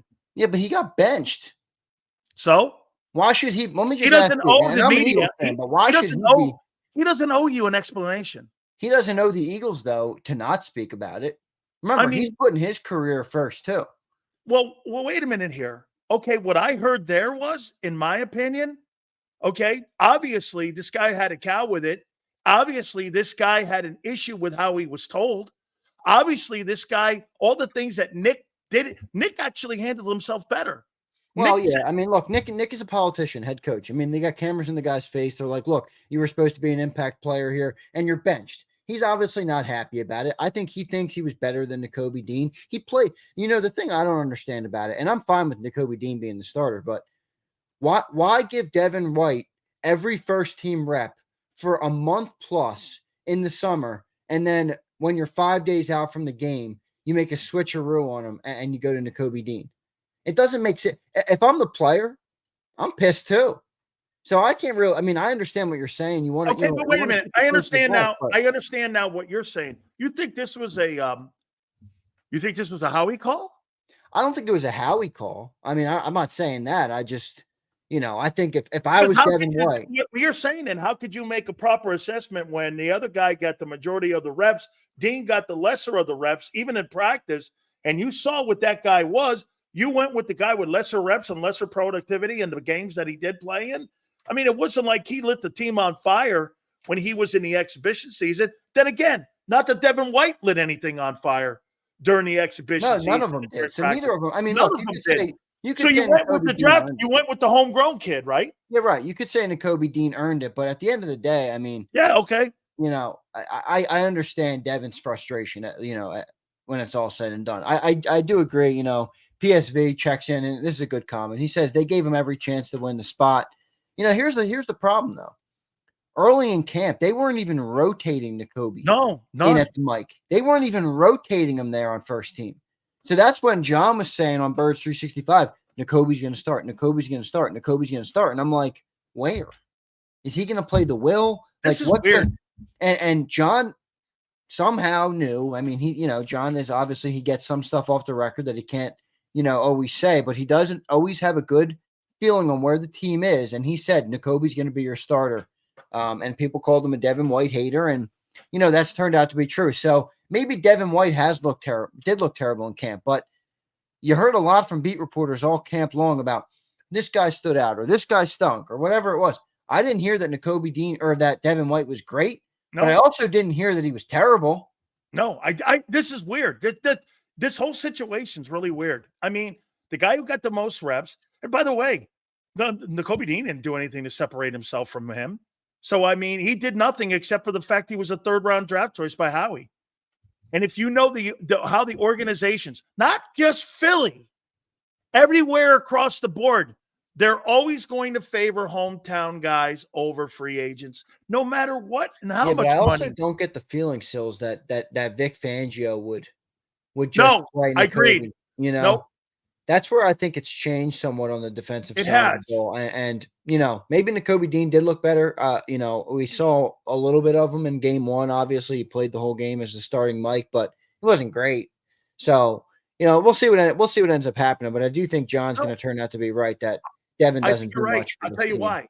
Because the last press conference that Vic did, he was asked a question by a beat reporter about Zach Bond, and he went like this: "Did you think this player could do it?" He goes, he was limited in New Orleans, but I saw some of the things that I thought he could do. Then when we got him here, I started thinking, I know he can do it. So there's no question. He went to Howie and said, I want that player. Just the same thing with Jalen Hurts in that draft pick in the third round. I think the first time, really, that was the first time I got a sense that Vic has a little bit more say in the personnel side of the ball on the defense, and they're going more with his say on personnel because, quite frankly, who are the two dudes he's dogging? Think about what he's doing, Xander. He's dogging the 30th pick and a guy you gave $51 million to in Bryce Huff. And you know what he's doing? He's situationally rotating him. Now, in years past, I think Bryce Huff starts no matter what, but Vic's going like what you said. Hey, we're going to play the best guy. Okay? Yeah, no, I think you're right. Brian Pumper checks in with the super chat. No, I think you're right. I mean, look, it is a weird situation. That's all I'll say. With the way it was handled through camp, I do have a hard time believing that it was all politics in terms of Nakobe getting the slot because of the draft pick, just because of Vic Fangio and the way he's handled, Bryce Huff, the way he's handled, Quignon, and just some of the other stuff. I don't think it would be that way, but hey, maybe it is. No, I think you're right. I do. I don't have anything bad to say about Devin White. I really don't. I mean, I think he's gotten a little bit caught up in Tampa with the business of the NFL, like you've talked about, but he seems to me like a good dude, he tries to be at least a good teammate. It doesn't seem like he's trying to shake the boat. I think he's just a little pissed he got benched, which is fair, but you got to put that chip on your shoulder and go out there and earn it if that's what you want. If that's how you're going to respond, then that will give you the best chance of getting on the field. So I hope he does that. But that was his comments today. It didn't bother me at all. Do you think this will turn into a distraction? No, it shouldn't. I mean, I think going into week one, the team knew, and maybe that's part of the reason Devin didn't even fly down there versus Isaiah Rodgers did fly down there. You think the team thought he was going to be a distraction because Isaiah Rodgers did? It came out today. Isaiah Rodgers says he broke his right hand on the last day of training camp and he had surgery. I'm like, Where did people? I'm going to ask John. Where did that come up? Where did that come up? I mean, you heard he had a nagging hand going into week 1, and he didn't play the game. I don't know. He says somebody tried to punch the ball and punched my hand. His hand's pretty good and getting better, but he said he broke it and he got surgery. I guess the reporters got kicked out on the last day of camp, so maybe they didn't see it or they weren't aware of it. But I had him number 1 on the depth chart on Wednesday of game week. Yeah, I don't know. They might end up getting into prior to the releasing of the. Remember, the next day we found out that Isaiah Rodgers was put on Thursday. He was put on the injury list. I'll tell you what, man. I don't believe a goddamn thing that comes out of that Eagle organization. You shouldn't, and nobody should. That's not even a knock on the Eagles organization. I mean, that's football. It's in a way they play the politic game where they try and keep everything close. I mean, look at the Niners with that running back situation. Yeah, right. I mean, and that running back, I kind of felt bad for him because you heard him in the post-game press conference. He's like, man, this is why I hate talking to the media. You say one thing wrong and, now you're going to get reprimanded. And he's a bottom of the roster guy. So hopefully he doesn't get cut or anything. I thought that dude had a great game. So, but no, I feel for him. But, you're right. These guys aren't under oath. Don't take everything they say to heart. Yeah, there's Prince with another leap of faith take. Wow, is that Prince? Amen, brother. I agree. What an epiphany that is right there, man. What a shitty take that is, man. Give me a break there, man. Come up with something better, Prince. Holy cow, that's a real leap. So all right. Seething at the potential of this Eagles offense if they get this thing worked out. Our conversation yesterday on the show was fantastic. For anybody that missed it, I would urge you to go back and listen. It's posted up on the channel. The potential of this Eagles offense, baby. Oh, God. Number 1 in the league if they can get this thing on the tracks by week 8, and I think they're going to by week 6. Yeah, I'm sure of it, especially after that eye-opening decision-making game that he had against Green Bay. He also had 277 Oh, and by the way, even Dan 34 points on the board. Lowest-rated quarterback in the league, even over Will Levis or whatever he is. I mean. All right, so John McMullen's Mr. PFF. What should we call Sileo? Dr. PFF? Let's call him Dr. PFF. Even Dan Orlovsky goes like this. Decision-making was terrible in the football game. Did not play well. But he made some bad decision. Well, here's the other part of it too that we haven't even talked about. I'm a little bit all right with it. I don't love him, but I don't want to neutralize Jalen's ability to take shots in a game. You don't want to overcorrect it so much that all you do is check down. All you do is take the easy throw. You got to push the ball. Sometimes you got to risk it for the biscuit in life and in football. And I don't want to see Jalen overcorrect it to the point that he's not even attempting to push the ball or to get the ball to AJ. I mean, look, Dan, when you have great receivers, sometimes you throw the ball up for one of them. Is that what McNabb? You think that's what McNabb was talking about playing? Yeah, I don't know. McNabb, to me, he sounded sour though, man. I think he's jealous of Jalen Hurts. This city has gravitated to Jalen Hurts more in 4 years than they ever did with Donovan McNabb. Jalen made it to the Super Bowl and put up an unbelievable performance. McNabb couldn't even keep the puke inside his stomach. And I think he's a little bit jealous of Jalen Hurts if I had to, call it from my point of view. Now, maybe he's not. Maybe he's just giving it. Oh, I think he is. I think I sense a little bit of jealousy from Donovan McNabb, who spent a lot of time here. He's a petty guy. He's always been petty in his career. He's always been petty. And it's human nature in a way. He spent a lot of time here, brother, and he never won. In fact, I thought he was terrible in the Super Bowl that we lost to the Patriots with him. And I think he's a little jealous. I think this city loves Jalen Hurts more than they love Donovan McNabb.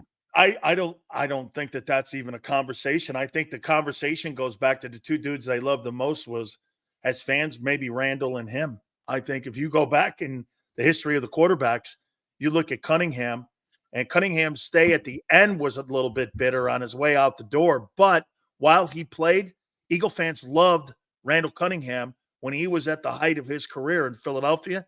And I think you see a little bit more love. You made a comment, Xander, and let me ask you this. You make a great point, and it is a great point. You don't want the aggressiveness to be coached out of him. Do you think they coached that out of Wentz? No, I think that was always a problem for Wentz. Now, I think Wentz was like when Josh Allen's at his worst in terms of recklessness, and then couple that with Jalen when he's at his worst in decision making, that was sometimes what Carson Wentz was, like the combination of those two, where he was reckless and the decisions were terrible. No, I don't think they're going to coach it out of him completely. I just want him to be weary of it because look, at the end of the day, you got great receivers. You have a great offense. Like, you're going to have some interceptions. You're not going to go 0 interceptions, so don't completely remove it. Be a little bit better, make better decisions, be smarter with the football, pick and choose your moments. I think that's fair to say. A couple people were in here saying, oh, well, McNabb was right. Well, I think you're right. I mean, here, Crawley says McNabb wasn't wrong. No, but I thought the way he delivered the message was wrong. It just sounded sour to me. I listened to the interview. He just sounded sour to me. So Donovan McSad. Where's that? Did we put that up? that was a good super chat there. Way to go, Jacob. Donovan McSad. Donovan McSad, baby. No, but look, I think Jalen's in a good spot. I think he's moving the football through the air well. He threw for almost 280 passing yards in this first week with Kellen Moore. He's obviously got all the players around him. Get that week 1 rust off. Hone in your decision making. Pick and choose your moments. This offense is going to be nasty good, man. 34 points, 400 plus yards of offense. I mean, Sills, call a spade a spade. 3 turnovers and you're putting up those numbers. Like you said, that's why you gave him a C. Yeah. Imagine what they could be if they ever play an A game. It's the league could be scared. Listen, I'm giving Burrow the same pass then that you're giving Hurts. Okay, you have to. You can't just pick one or the other. And go, well, Burrow. They've done the same. I'll tell you what. Here's the thing I'll say about Burrow. I'll tell you what. In that game, he stunk. You're right. He was brutal. Actually, I watched the whole game. Jalen wasn't that bad. No, bad as Burrow. But here's the thing I'm going to say about Burrow. That Patriots defense, they were everywhere in that game. I watched that game live because I'm not really a red zone person. I kind of like to get into a football game. So when I was, we had the Sunday off, obviously, with the Birds playing on Friday. I watched that football game, and I went back and watched the condensed version on NFL because I have NFL Plus or whatever it is. That Patriots defense, they were everything. They were blanketing the They were more aggressive. They were getting pressure. I mean, it was a tough swing for Joe. Now, granted, you're going to play great defenses in the NFL. If you're an elite quarterback, you got to be able to handle it. So I'm not giving them a pass, but I will say we got that Patriots team, I think, in week 4. I wouldn't sleep on that team. Man, everybody's been talking about them as a New York Giants level football team. I didn't see a New York Giants level football team there. Now, their offense isn't great, but that defense was pretty good, man. Absolutely. So I had somebody send me a clip of a show, and it was Dan Orlovsky. He was talking on an ESPN show, and I posted it on my Twitter page. Now, I don't watch those shitty shows, but our great listeners send me stuff. And he said something about Kellen Moore. And you know what? I got to tell you, man, I went back and watched a little bit of those situations on some of those picks. Kellen Moore has got to do a little bit better job when it comes to situational play calling and where you are on the field and where you are in the clock. He was a little bit aggressive. Yeah. And you can see it a little bit. Now, again, that's Jalen and him also working together in a game situation. Yeah, but you know that old adage. You just got through talking about, well, they didn't get a chance in game. You could see a lot of the things that popped up, Xander, that because, even though Nick and the Eagles believe that those organized team practices, they get a lot out of it, but you could see a lot of the sideline functionality of how you do business and communicating definitely played a factor. The snap count when it came between Juergens and Hurts, the fact that Kellen and him hadn't worked in game situations before, that also has to be ironed out. I thought he was really aggressive as well, and I thought Dan was right on with it. But to me, again, that's going to come with time also. Well, there's this old saying, and I'm pretty sure you've said it many times before, but they used to say it on our postgame show last year. Players take on the personality of their coordinator. So or their play caller, better to say. So you're right. If Kellen's being ultra aggressive, in a way early in games or, on from their own 5-yard line or, late in that third quarter, you're right. Jalen is going to think, okay, let's be aggressive here. Let's push the ball. So you're right. I mean, there could be part of it. I do think it's, a double-edged sword. Obviously, it's not just Kellen, it's not just Jalen, but they're going to learn from it. I don't view it as you can't look. You're not going to go far with 3 turnovers a game. Nick Sirianni said that today. We're the only team in the league that won in week 1 that lost the turnover battle. 11 teams lost the turnover battle and 10 lost the game. Only 1 won, and we were the only team. So it's not sustainable. They know that. They got to correct it. I'm not talking it being a negative. I'm talking about it just getting reps. Yeah, no, you're right. I know what you're saying, especially with Kellen too, and where picking and choosing his moments as well. So I see what you're saying. Like you're saying, okay, once again, I have to think it's my delivery here on how everybody hears me, but to me, your delivery? No, it can't be your delivery. Hey, all I'm saying is, like I said, this is going to be a little bumpy at the beginning here for the kid until everyone gets on. Hey, let's do this. Like you said, I actually gave it a C- because I think there's a ton of room of improvement here. And they won playing C- football with 3 turnovers, and you put 34 up. Guess what? Like I said, get the communication down. Have a better understanding of reading the defenses, the motion, getting comfortable with all that.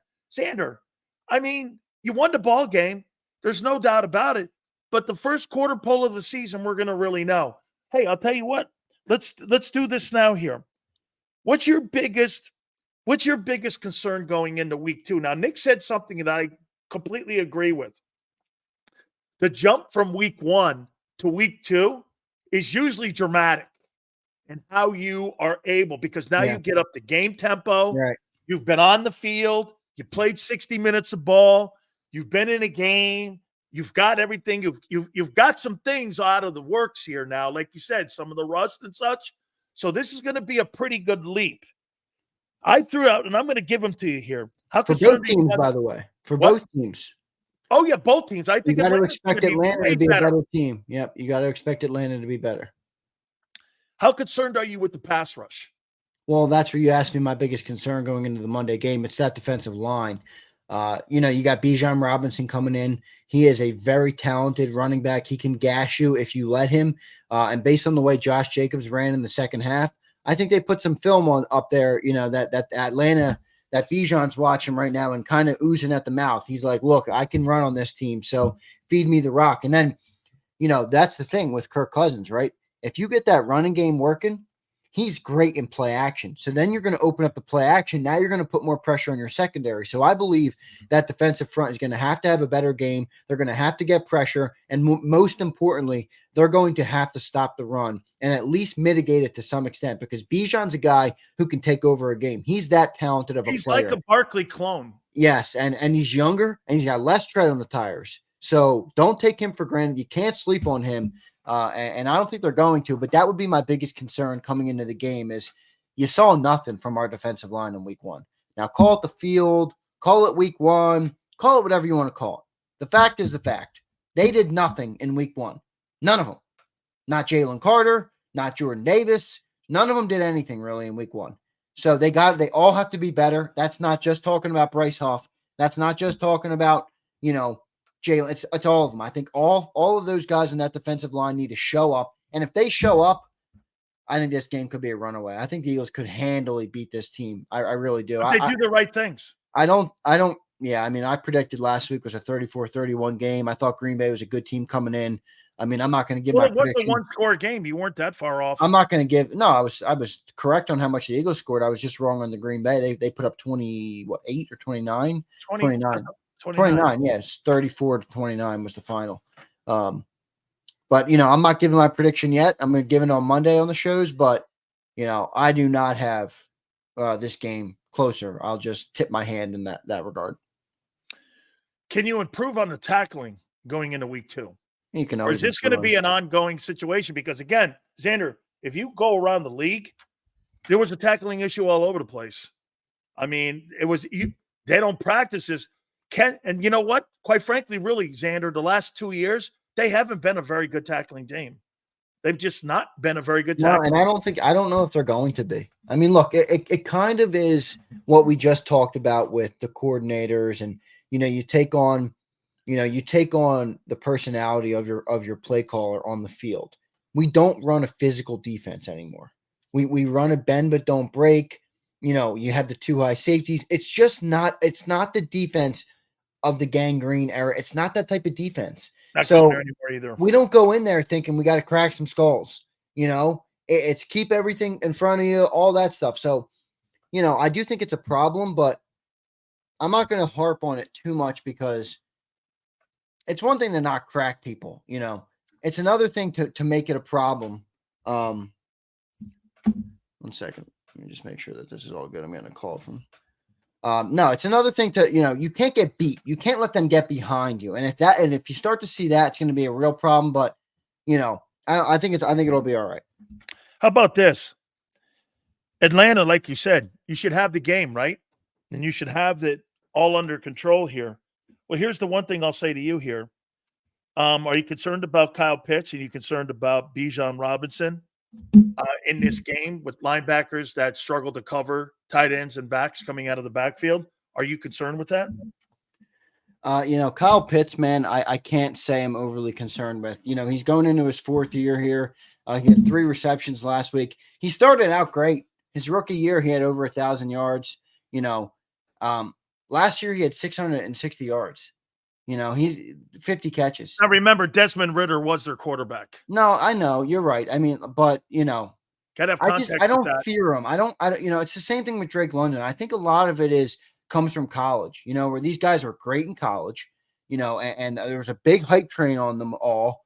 And I think you got a game plan for him a little bit. You can't just let him run free. But I don't think he strikes fear in me at all. I'm put it this way. I'm more focused on taking Bijan Robinson out of the game than I am about taking and pressure on Cousins. Well, yeah, pressure will come. I mean, that offensive line in Atlanta is okay. That interior is ripe to beat. So I'm viewing Jalen Carter and Jordan Davis. They should be able to open that up a lot, take on 2 blockers and kind of open that thing up a little bit. Atlanta's got a better old line. Atlanta's got a better old line in Green Bay. Did you see by any chance, Sills, Prince, you actually sent me this on Twitter, Baldy's breakdown of Jordan Davis? I'd be interested to show you it. If you want me to pull it up, I will. Please. I absolutely.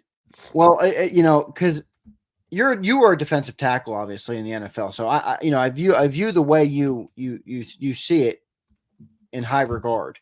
So I'd like to see what you say. It doesn't look like he got much pressure at all to me. He didn't. But Prince sent this to me. Some people were like, "Look, that's being a good nose tackle." So let me see if I can find this real quick because he does a lot of breakdowns. And when you watched him, here's the one thing too. The majority of the game, he was not getting the double. Jalen Carter was getting the double. He was single block, dude. Okay, I mean, when somebody says that, that's his job. Well, shit. You're the 13th pick in the draft and you're being single blocked and the other guy is getting the majority of the doubles. You've got to be a factor in there.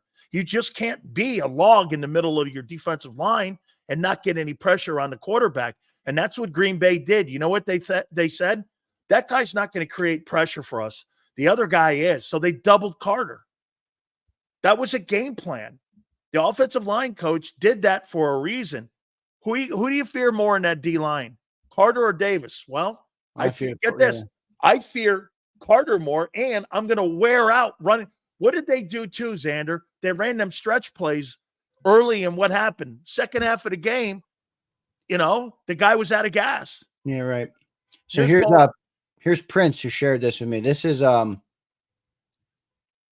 this Jalen Carter's performance? Okay, it was Jalen Carter's. I'll still show you because it's defensive line play, but. You see what he just did there? Watch this. Go back to the beginning. I'm going to show you something. Go back to the beginning. Watch the false step. See him go to the left? Yep. Okay, that's a false step. The guy was taking him to the ball. Stay with your key. Pain rush right here. All right. He's on the ground. He's getting up. Tackle's not really good. It just didn't look like he got much pressure to me. That pass rush is way too wide. You've got to get more on the outside shoulder to him. He's taking false steps. You can see it. There's another one. Look at you do see the sheer power right there, though, where he just Yeah, but if he destroyed does that guard. proper technique, but Xander, that's a win for the Packers. You know why? There was no factor on that play. Throw him down. That's a win. You can't. That was a good play there. Did you see that play? Let me see it. Run it back. Watch this play here. Now see what he did? Watch the hand. Oh, no, that wasn't the play. But look what he did. Look what he does here. He stays on the outside shoulder, and he stays without false technique, pumps the left arm in, rips underneath. That's how you create pressure right there. That's great. But his false steps are killing him.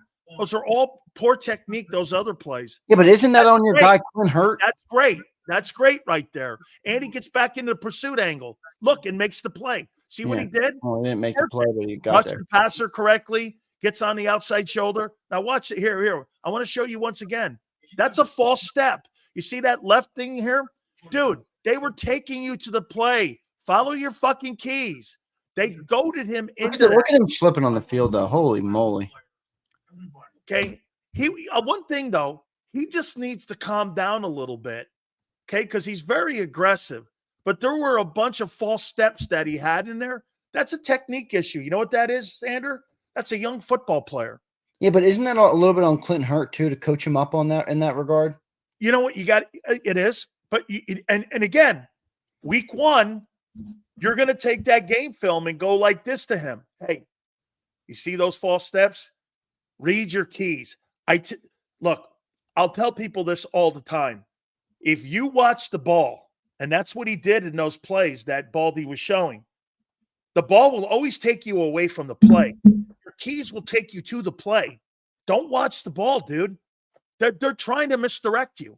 That's what they were doing. When the guy blocks down like that, go down with him. Don't get out wide because they goaded him into doing that. And that's why those pass rush lanes were a little bit wider. So yeah, I do. How much do you put on the field stuff? Because it's tough, right? Like you need footing to have confidence in what you want to do out there, especially when you're playing on the line. That was tough. I don't want to make a fucking excuse, but there's no question. If you don't have the proper shoes and you don't have the proper cleats on, I can't tell you how many times I played in a ball game once, Xander. I had the poor footing. I felt like I was on ice skates the entire time when I was out there. And you know what you don't get a chance to cut. You don't get a chance to make quick moves. It's mostly all power moves. If you looked at many of those moves, you know what the defensive tackles for the Eagles were doing? Same with the Packers. They were all bull rushing because you know why? They didn't trust the footing on that field. So you're not going to use some of your premium moves. You're just going to use power moves.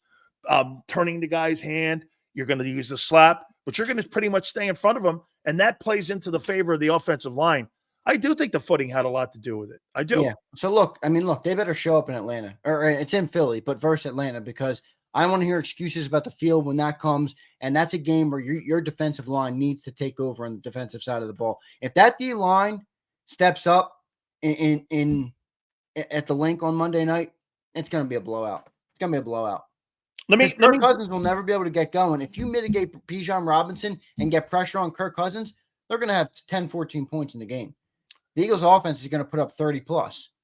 I got two more for you here, but I want to make sure I get Bet US in here, and we don't have to take a timeout, so we'll just do this right here. Guys, don't forget, new betting house here for you during the football season.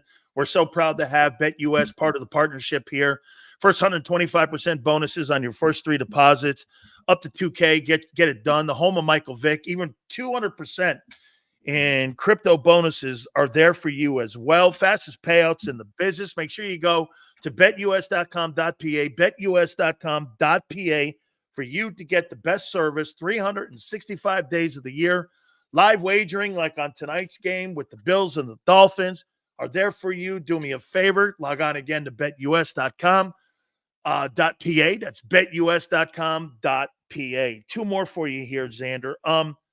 Dude, when's the last time Dallas Goedert's been a factor in a football game? Yeah, not often. I mean, look, he's a factor. Especially against a Tampa 2 defense that you're facing on Monday. Yeah, now can you run down real quick? Because I have a good idea on Tampa 2, but that's when you're going to have a linebacker basically dropping back into the middle of the field in coverage. Is that what you're talking about here when you're saying he's Tampa like a rover back? Right, and you're going to drop your 2 safeties back. So Even further. Right. You drop your 2 safeties back out to the outside the hash marks or to the hashes, move the 1 linebacker out in the middle. And Gotcha. he puts them in the middle. Like this. Yeah. If the 2 safeties are here, they'll go like this. Okay. So they're going to try and take away that seam route a little bit up the middle. You're taking away absolutely. You're also taking away that crossing route because right at the outside. You're doing this here, and what you're doing with the wide receivers with those corners, you're kind of limiting the space that they have because most guys play. Look, 2 high safety. Here's Vic. Vic plays 2 high safety, right? And you've got this much room to the sideline. Well, when you play that Tampa 2, it's more like this. They'll drop the Mike backer in the middle here, that zone, and that's why when guys like Ryan Shazier and those guys, or Derek Brooks, those guys were so great at that. Anytime you see a Lovie Smith, anytime you see him, Mike Tomlin runs that, Xander. They run that in Tampa or in Pittsburgh. They run that. That's what they ran against the Atlanta Falcons, the Steelers. They ran their own defense against them. And I think that's one of the reasons that Cousins, and they got internal pressure and external pressure from TJ Watt. That's got to be a factor there too. So now, if you're Kellen Moore and Jalen, and you know that they're going to play that Tampa 2, what's your best way to attack that? Seam pass Goddard, and I want to get this. I'm going to use Devontae Smith and AJ more as decoys, just like I did in that Packer game, to open up the middle of that football field because I don't believe Atlanta has the backers. We're not talking about Derek Brooks on that Atlanta team, and I just think they're going to have a field day in there if Jalen can do something that he hasn't done and something that they haven't done in 2 years. Xander, they struggle at making plays in the middle of the field, okay?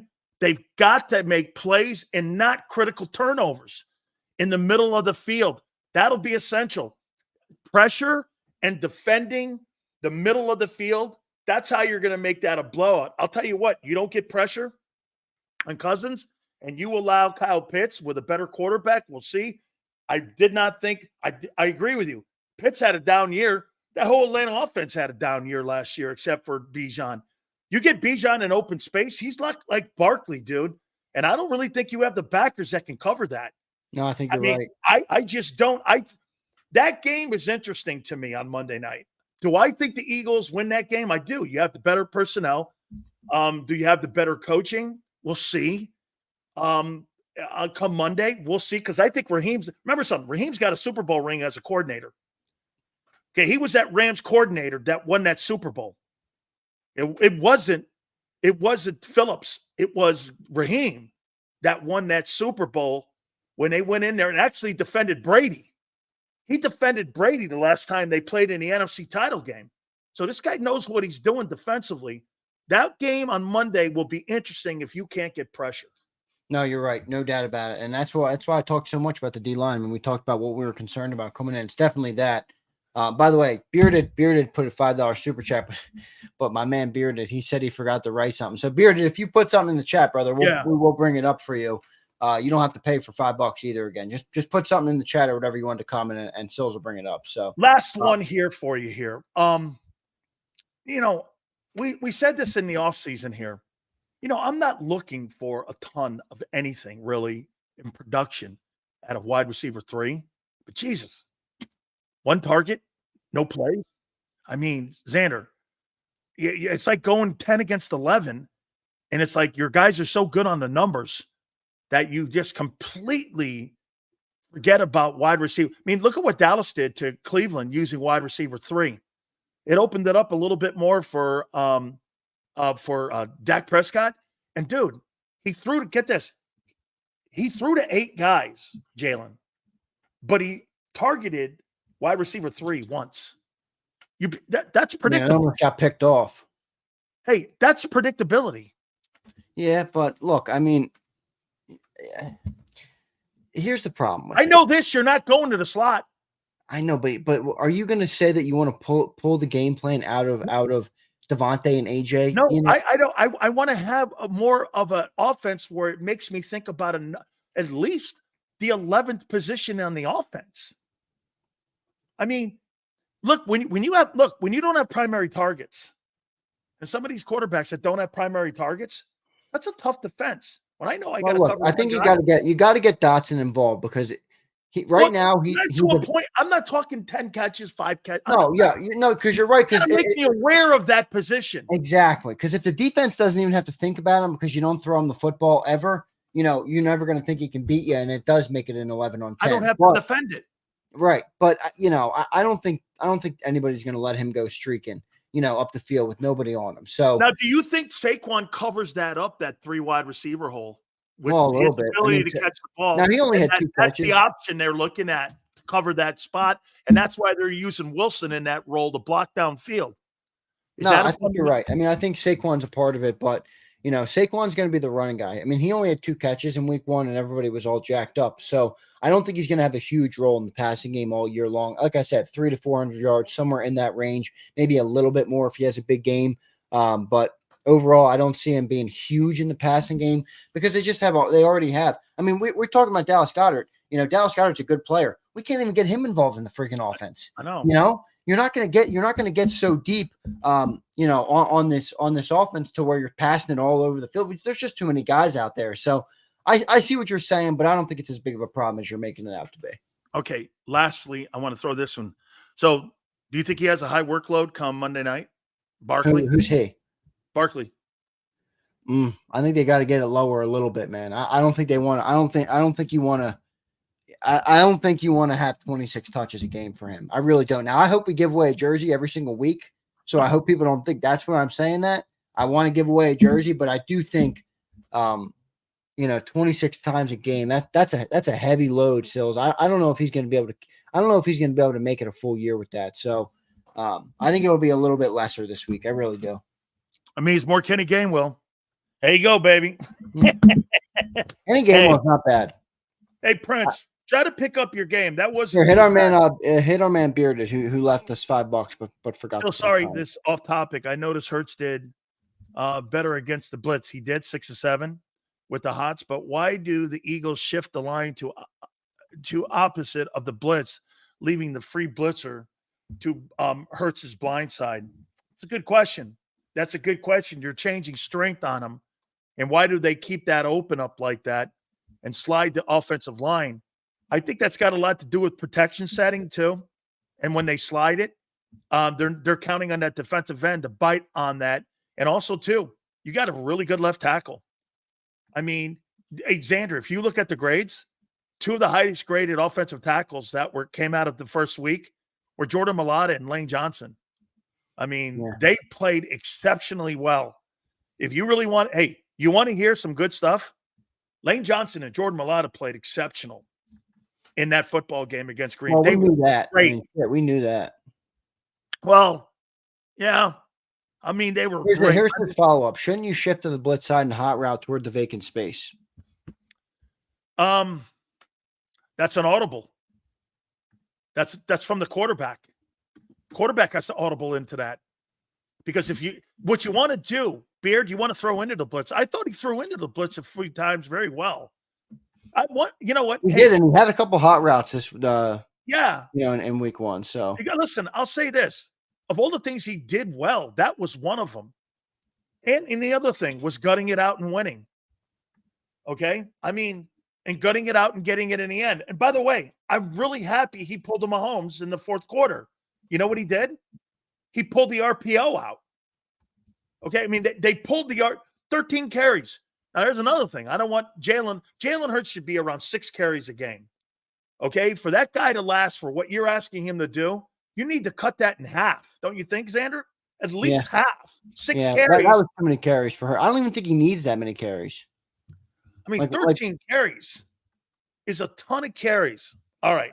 Where are we on the like list, Xander? Wait, Stills, before I go, I do want to talk to you about tonight's game. Oh, okay. Yeah, I forgot that. Who do you got? Just real quick, just what you're thinking going into that game. Josh Allen has destroyed the Dolphins every time he's played them in terms of yardage and stuff. He's 11-2. Yeah, and he's just been really a beast versus them. But I kind of like Miami's home tonight. They're a cutesy team, but who do you got tonight? It's early in the year instead of later in the year in Miami. So that humidity is going to be a factor, but the game's at night. Hey, man, until proven otherwise, I do not believe Miami is a physical football team. They're not a physical football team. They're a finesse football team. And boy, do I like that running back that Buffalo has. And the running backs with Miami are a little bit banged up. And I think Josh Allen is going to play his ass off tonight. Tua's got to win that game. You know, here's this side. He's 1-6 versus Buffalo. And on top of that, look at guys like Lamar Jackson, 1-5 versus Mahomes. He's got to win this game. Josh Allen, I think, continues him carrying himself, and I think they beat him by 10 points tonight. I don't see Miami in this ball game. I don't think they have the defense. Now, look, their kid from Miami, University of Miami, who was the AFC Defensive Lineman of the Week, had a really good week last week against Jacksonville. But I think Buffalo and their O-line and their running game, I think that tight end will be a factor. I don't like their linebackers. Their corners are pretty good. I'm talking Miami's. But I see Buffalo winning this thing pretty handily, and you'll see, I think Allen go for about 250 passing, maybe another 70 or 80 yards rushing. He had 4 touchdowns in the first game. Until proven otherwise, I want to see if Miami can be physical. Because, Xander, I haven't seen a physical football. The Philadelphia Eagles beat the doorknobs off them. I thought that was maybe their best game of the year. No, they're not physical at all. No, you're right. Here's one thing I got to ask you, though, because everybody in the chat's going to love this. Why does Big Sales, when you talk about Josh Allen, what a great player. When you talk about Josh, he's a winner. You always factor in his running touchdowns. I'll tell you why. But you never factor him in for Jalen Hurts. I'll tell you why. That guy throws for 4,500 yards a year, 30 touchdowns. What? Okay, yeah. He wins from both pocket and with his legs. Hurts wins with his legs. He can't win from the pocket. Hurts doesn't win with his legs, though. Okay, really? The last 2 years with them throwing the ball, he has been average. 3,800 yards passing and 22 touchdowns. This guy's got almost 50 touchdowns the last 5 years. And get this, he's 49-16. Yeah, but you say the 4,500 passing yard, like Sills. I get it, but like, dude, if you break that down across 17 games, you're talking about like 35 to 40 yards more. Why can't your boy do more when he has more in the huddle? You're talking about 35, 40 yards more per game. Like, are you seriously because they win in Buffalo because of Allen. They win in Philly in spite of Hurts' inefficiencies when it comes to passing the ball. Dude, when your best player in your huddle is not your quarterback, you got a problem. Wait a minute. Let me ask you this. Do you believe that Jalen Hurts is the best player in the Eagle huddle? No. Okay. Is Josh Allen the best player in the Buffalo Bills huddle? Yes. Okay. Well, okay. Like, what team made the Super Bowl? Is Brock Purdy Jimmy Garoppolo? Garoppolo made the Super Bowl. Is Brock Purdy the best player in their huddle? No. Is Jared Goff the best player in their huddle? No. Okay, well, those are your last 4 quarterbacks that are contending in the NFC. Jared Goff's the best. Oh, no, Penei Sewell is. Yeah, you could probably argue Jared is better than the skill position guys, but yeah. I think you're making too much of it. That's all I'll say. No, you know what? One day when you get a quarterback, it's a team game, though, Sills. Football is the ultimate team game. Oh, so now you're giving the team credit for getting to the Super Bowl. So which is it? The quarterback or the team? I'm not because I want getting to the win. Super Bowl a team effort, a team accomplishment. It's all a team to me. So they make the Super Bowl with Jalen Hurts at the helm. Proves to me that they don't need a different quarterback to win. It all ties in. Let's end this with a cool one here. What do you think Josh Allen would do in that Eagle huddle? All right. Hey, I digress.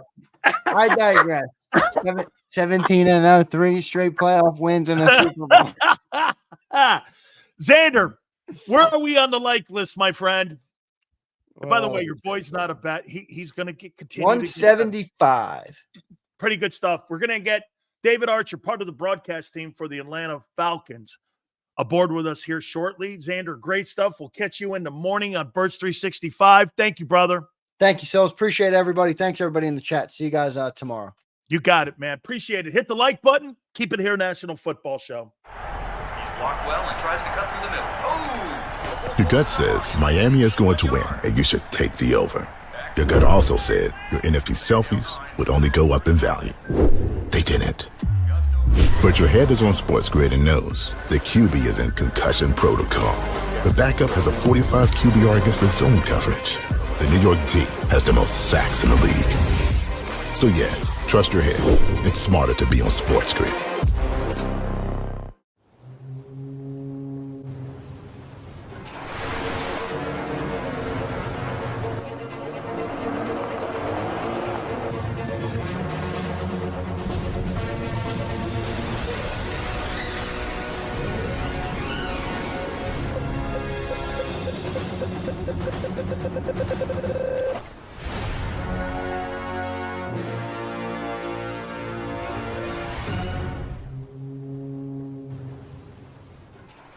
Score and save in southeastern PA and Delaware with Colony Pools this football season, and let the experts close your pool with a custom Merlin safety cover in green for the birds. And if you join our Winter Watch team, we'll give you another 20% off, and Colony Pools will handle it all. Keep your tiles on your pool, not in your pool. Fly with Colony right now, birds fans. Visit flywithcolony.com.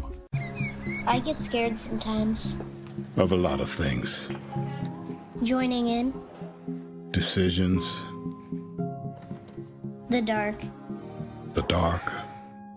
But I once heard someone say, But as I always say, it's okay to be afraid. as long as you face the fear. And keep moving forward. Wherever you are in life, count on the name trusted in insurance for over 80 years. Independence Blue Cross. Hi everybody, my name's Jason Lombardi. I'm an inspector at DryTech. At DryTech we offer three major services, the first one being basement waterproofing. The second service we offer is foundation and structural repairs. And then the third service that we offer is mold remediation. If you feel you are having a waterproofing issue, give DryTech a call or check us out online.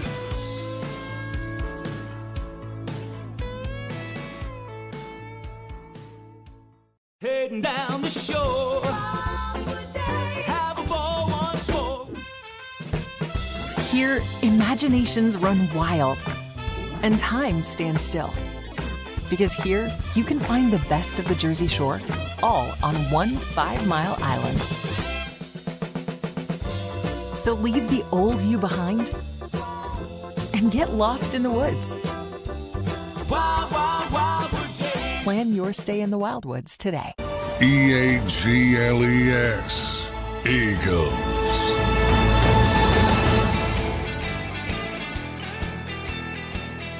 Big sales. David Archer, Will Effortham, part of the broadcast team, former Eagle, former Eagle. He was a former Eagle, believe it or not. And obviously former Falcon will join us, part of the broadcast team for the Atlanta Falcons. We will talk with him, hopefully here at the bottom of the hour as we get ready for that Monday night game. So, Xander, who was it that said that they're making a proclamation that this Eagle team is going to break the single season scoring mark? Do you know what that is? What year do you believe? By the way, in 2022, they did score 477 points. That's the most points ever scored by a Philadelphia Eagle team. What year was it that the Eagles scored the most points? Maniac says 97. Maniac, would you believe it? I got 1948. 31.3 points a game. 2022, they put up 477. But in 48, I got 31.3 points a game. In 2014, they scored 29.6 points a game. Scored 34 in the opener. How many people believe they'll break that 1948 record? 31 points a game. That'd be something. See a football team put up over 31 points. And today's NFL, 17 games, that's a lot. Senor says, if Hurts stays healthy, easy. A record that hasn't been broken since 48, but he goes easy. We're loaded. Look at this. I do. Wow, expectations keep ramping up here. Tony says could be close. You got 1934, Dells? I got 1948, 31.3. Super Bowl, here we come. Look at the expectations. 100 years ago. Yeah. 100-year record could go down. Could go down with this fabulous group of talent that you have. Hey, Yale, you know it. 30 points is a ton of points. You were 8th a year ago, total offense, and you scored 26 a game. You're saying that you're going to better that number. Hey, Crowley, don't do it. Crowley, don't do it to him.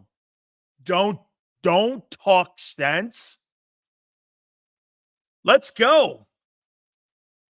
31 points a game. Hey.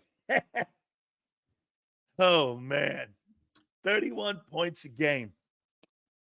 Let's see. Today's NFL is geared towards offense, plus one extra game. Yeah, well, also, too, what if you wrap up the rest of the season at the end of the year? Chances of you breaking that record are none. You're not going to score more than 31 points a game. You're not going to score more than 28 points a game. That's not how this is going to work. I mean, there's a lot of factors in this thing here.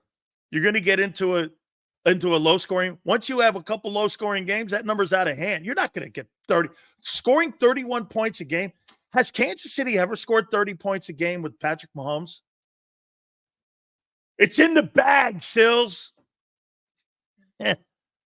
It's in the bag. We're efforting our friend David Archer, part of the broadcast team for the Falcons. We'll get his spin on what he saw in that opener. Kirk Cousins was not good, and they did a great job of putting pressure on him. Great job putting pressure on him. Can we use Barkley like week one every Sunday? Absolutely not. Absolutely not. Remember something. You're talking about an older running back that you're trying to preserve for the postseason this year. That's what you're trying to do. You're trying to be able to get him into a position where you have him and Goddard going into the playoffs healthy. That's what I would want. I'd want him having an opportunity to be full health. So that's why. One more time, too. Scoring points is not the objective here. Nobody cares about that. Okay? Whether you win a game 19-18 or whether you win a game 31-30. This comes down to just winning ball games. Going after innocuous records like that is not an objective. If it happens, it happens.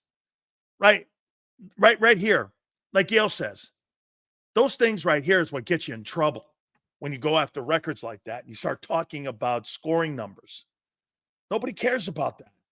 This is about getting home field advantage, and this is about having the ability to be able to have all your players like you did in 2022. Like I said, you know the greatest thing about that 2022 team was that the guys you started the season with in September were the guys that you had for that Super Bowl in Arizona.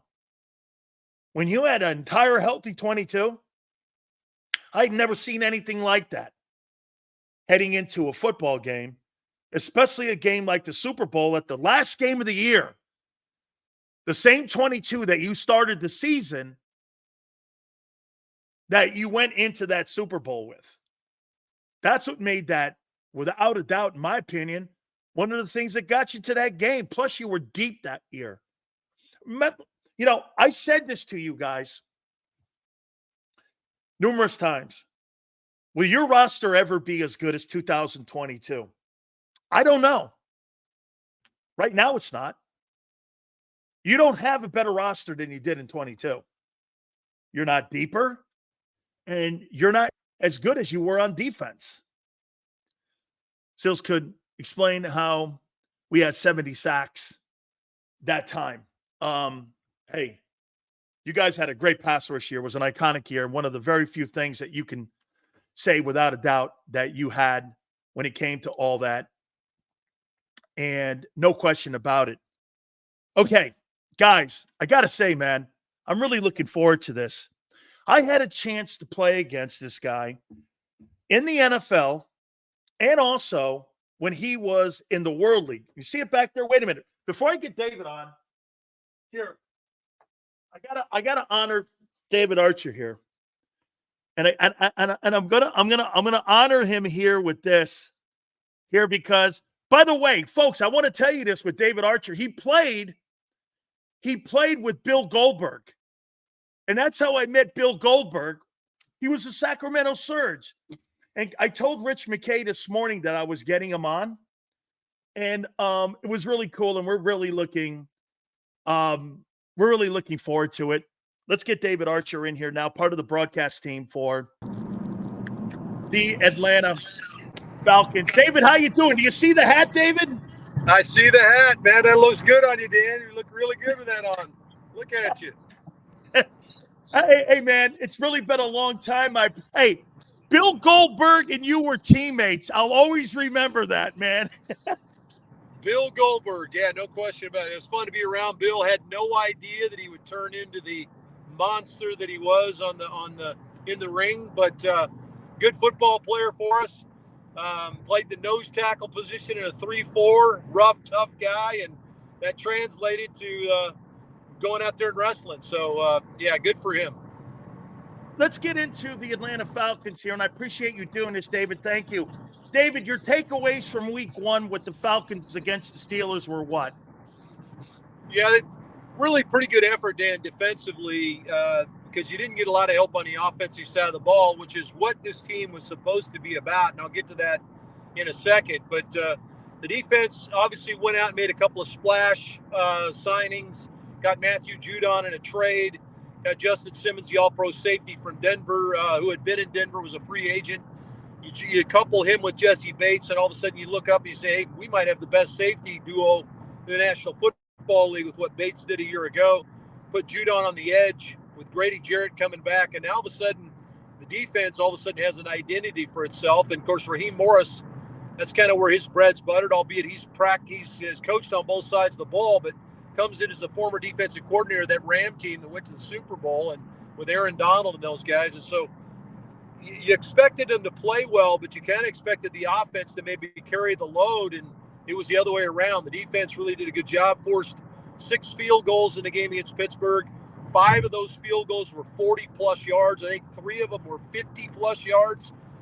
So really did a good job of doing their job. Played well in the third phase of the game, Dan. They had a couple really good returns.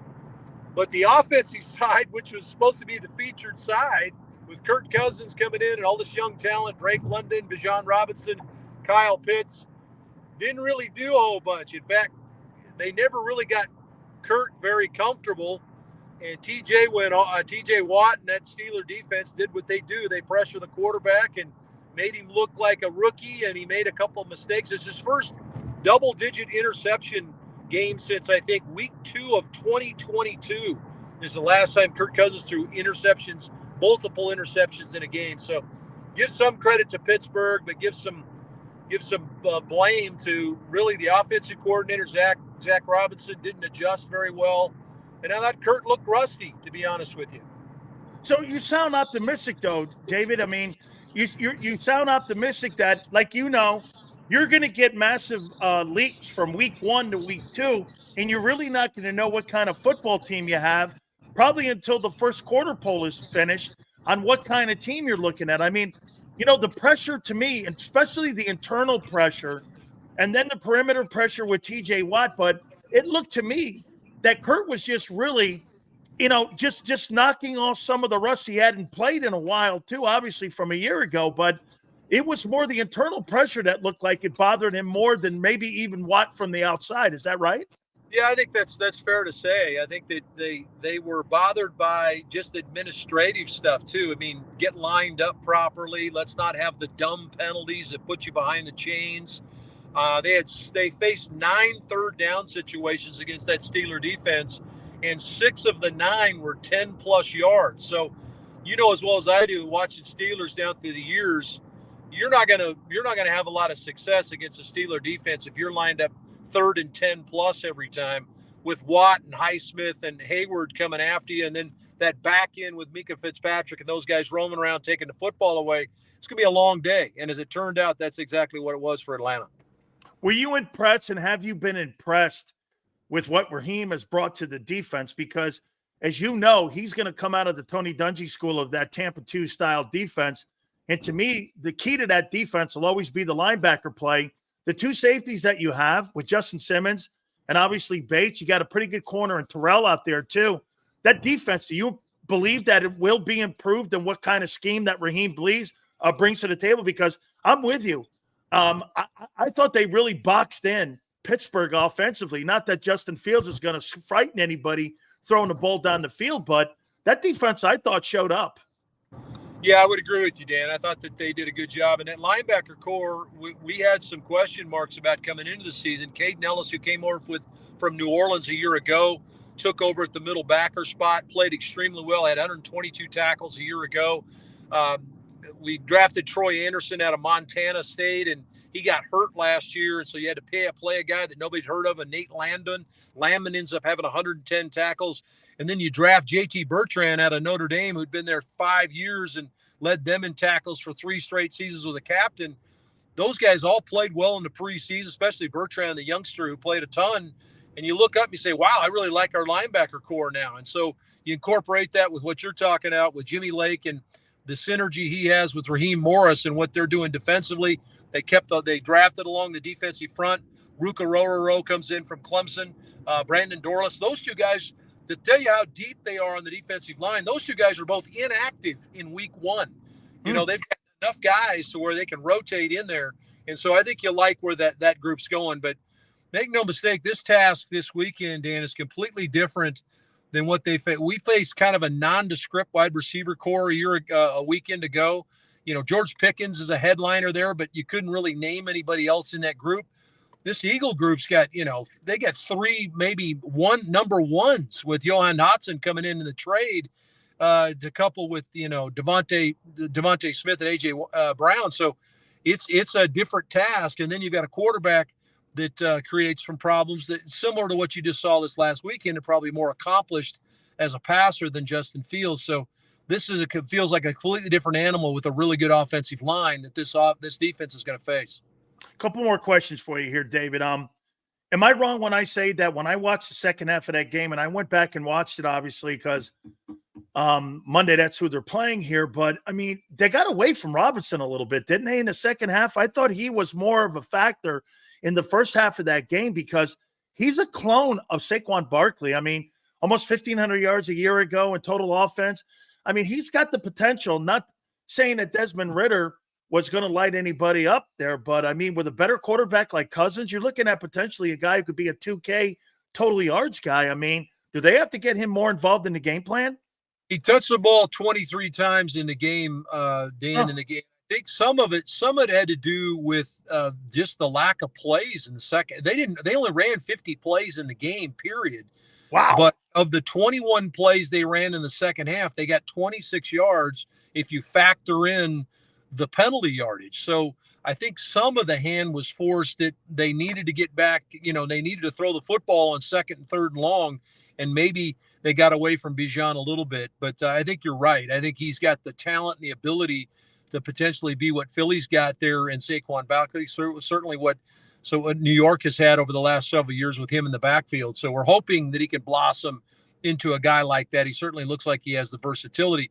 I'll be interested to see if we see a little bit more of Tyler Algier and Bijan Robinson in the backfield together.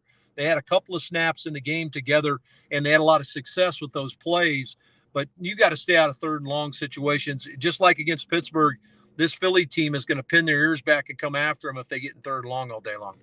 Tell me about Kyle Pitts here, because when he came out of Florida, by the way, a Philly guy, and he came out of Florida, and I said this, you got to play him on the weak side. I don't know how physical of a football player he is if you're going to play him down in where you want to play him, but I know his rookie year, he was good.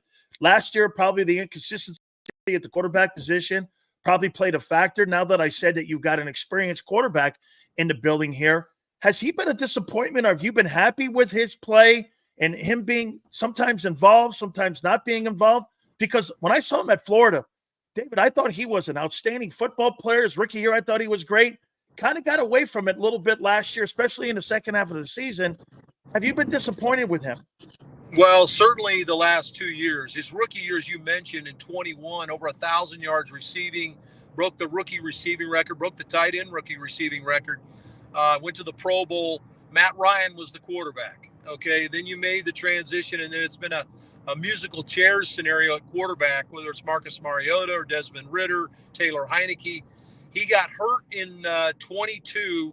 He hurt his knee, and that was about mid-season. He missed the final part of the year. When he came back, it was almost like he was, kind of trying to protect the knee. Every time somebody came at him, he wasn't running with the ferocity that he'd run with in 21. I saw the Kyle Pitts in training camp that we saw in 21. Now, we didn't get to see it unleashed in that first game. In this first game, he did catch the touchdown. He had another catch underneath that was a 20-yard play that got called back on one of those penalties I've talked about, hands in the face. He's had a really good back. He looked that you're talking about, and you described it was at Florida that we saw in 21, his rookie year. So, obviously you just got to get him the football, but they're moving him all over the place. I think you'll see him in the slot. You'll see him lined up tight as a wing. You'll even see him lined up outside the numbers as a receiver. I think Zach Robinson wants to reuse him in all those capacities, but you got to run more than 50 plays in a game to be able to get to some of this stuff. Right. And so, and they're going to have to block people. Their offensive line, Dan, did not play very well in this game. They're going to have to play much better because Cousins isn't going to move around a ton. They'll move him a little bit with some bootlegs, change his launch point a little bit, but for the most part, he's going to be sitting in the pocket. If this offensive line doesn't play better than they did Sunday, then Kyle Pitts isn't going to get a lot of opportunities. Absolutely. Last question for you. Are you better than you were a year ago? We are a better team.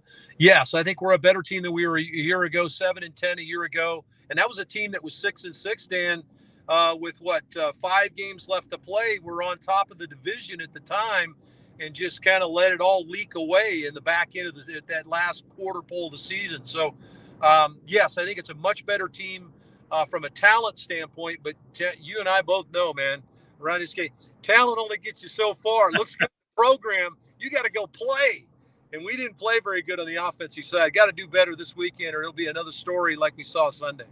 Did you have a good time as an Eagle or did you not have a good time as an Eagle? Are you kidding me? I was up there with Reggie White and I was up there with Jimmy Mack and all those guys. Are you kidding me? Jerome Brown. You were teammates with Jerome too then. JB was unbelievable. He'd show up on a Saturday, and I've never seen a place that the players took over the Saturday practice. JB was like the coach, and he had one of those old Bell phone company helmets on, the old helmet.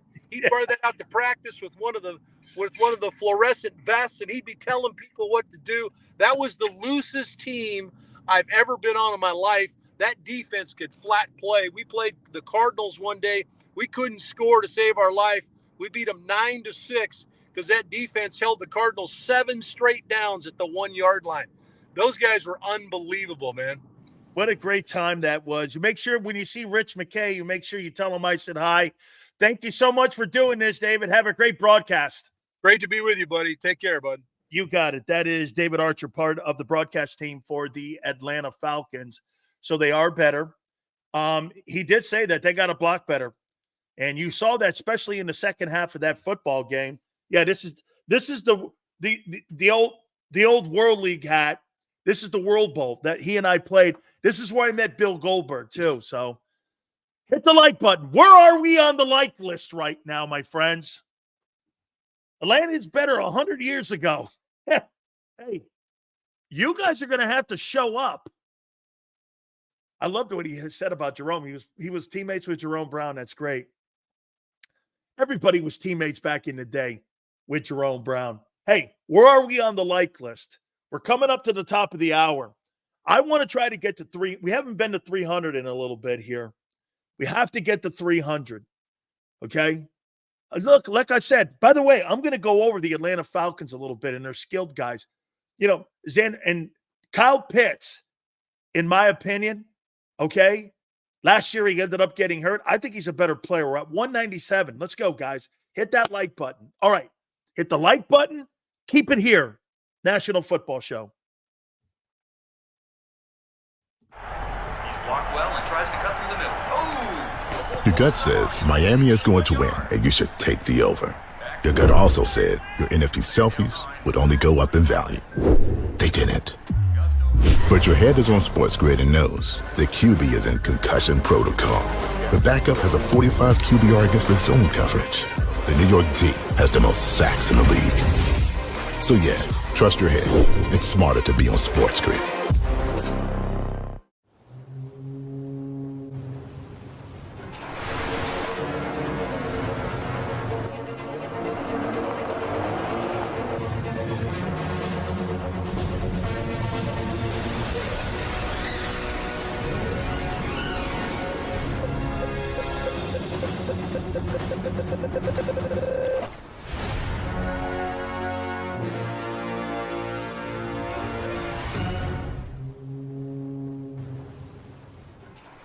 Score and save in southeastern PA and Delaware with Colony Pools this football season, and let the experts close your pool with a custom Merlin safety cover in green for the birds. And if you join our Winter Watch team, we'll give you another 20% off, and Colony Pools will handle it all.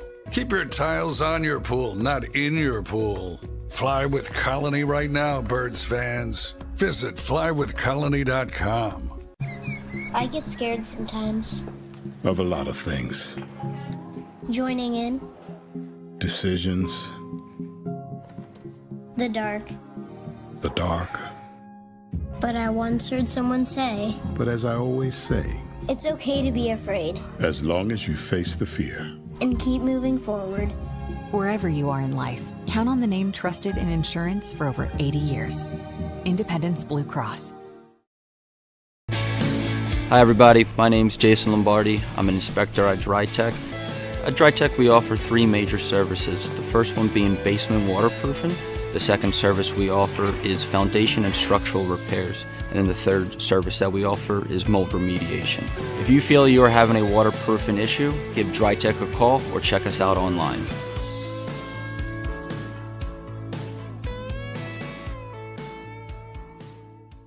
Heading down the shore. Have a ball once more. Here, imaginations run wild and time stands still. Because here, you can find the best of the Jersey Shore, all on one 5-mile island. So leave the old you behind and get lost in the woods. Wild, wild, wildwood days. Plan your stay in the Wildwoods today. EAGLES. Eagles.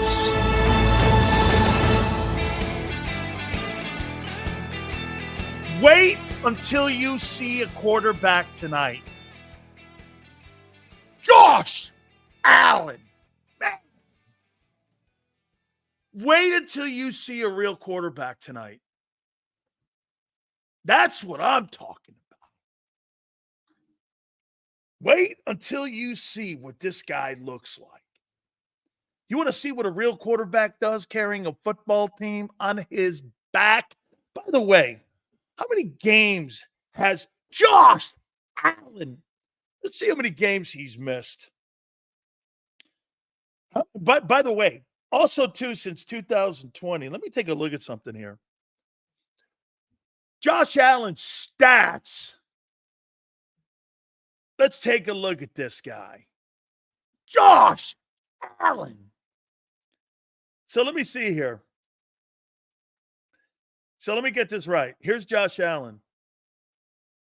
Josh Allen here. 17 games. 16 games. 17 games. 17 games. This guy's missed 2 games in 4 years. Hey, that's what I'm talking about.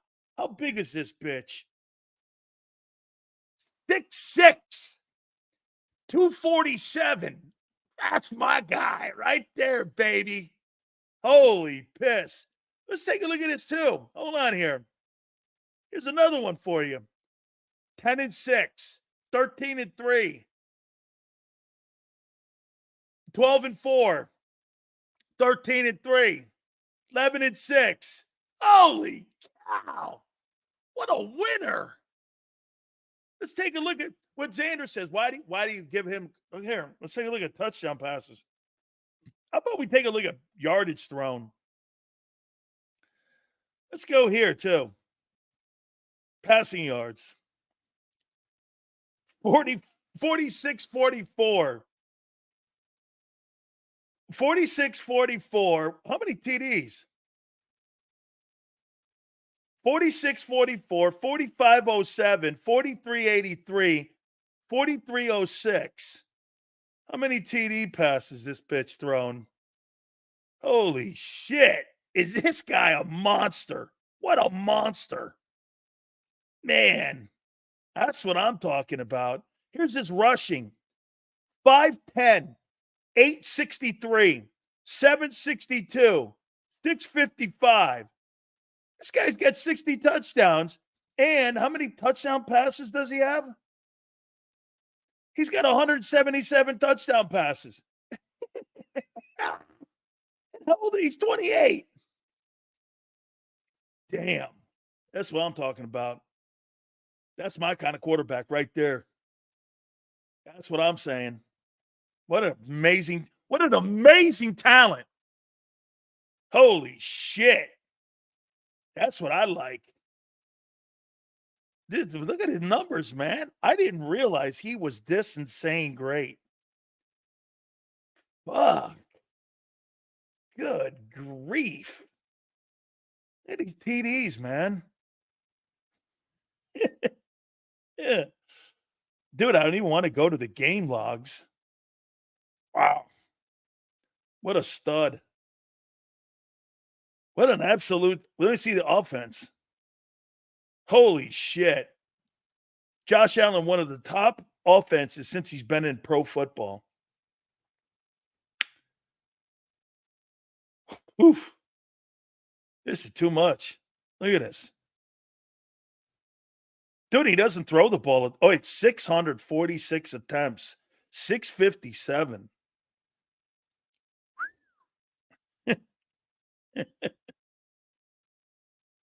Man,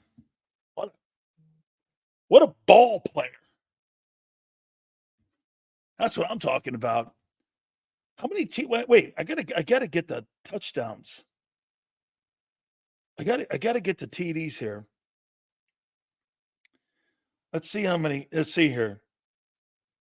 Career. Wow.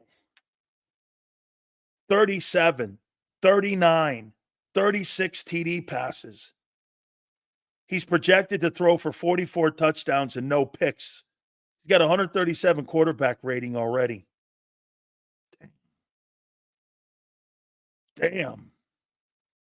Here he is right here. Here's his TDs. 47, 36. You think Jalen Hurts will ever throw for 47 touchdowns?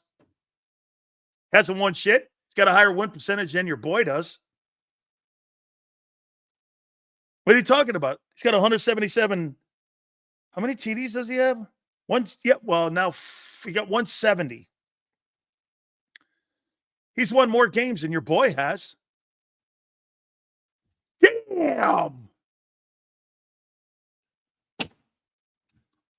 There you go. Jalen Hurts taking credit for a team accomplishment. Of course he does, because he can't carry anything else. Jalen Hurts, 10-0 regular season games against teams 500. Okay, sure. You take him, I'll take Allen. You win in spite of your guy. Hey, get this. No, Tony, your boy's a turnover machine. Hurts is a turnover machine. 23 turnovers in 18 ball games. How you doing? At least he's got 57 INTs. does Josh Allen since 2020. He's got 181 touchdown passes, 181 total touchdowns, and nearly 14,000 yards passing. Woo! Yeah. How you do? Hey, by the way, nobody on the planet wouldn't trade your boy for Josh Allen in 10 seconds. Nobody. Only idiot Eagle fans would say that. I'm keeping Jalen over Josh. You would? Okay. You do that. Hey, you do that. Hey, of all the 50, no, I can't say that. By the way, he's a work in progress. Injury prone? No, he's not. Your boy's missed more games in the last couple of years than he has. How you doing? Okay.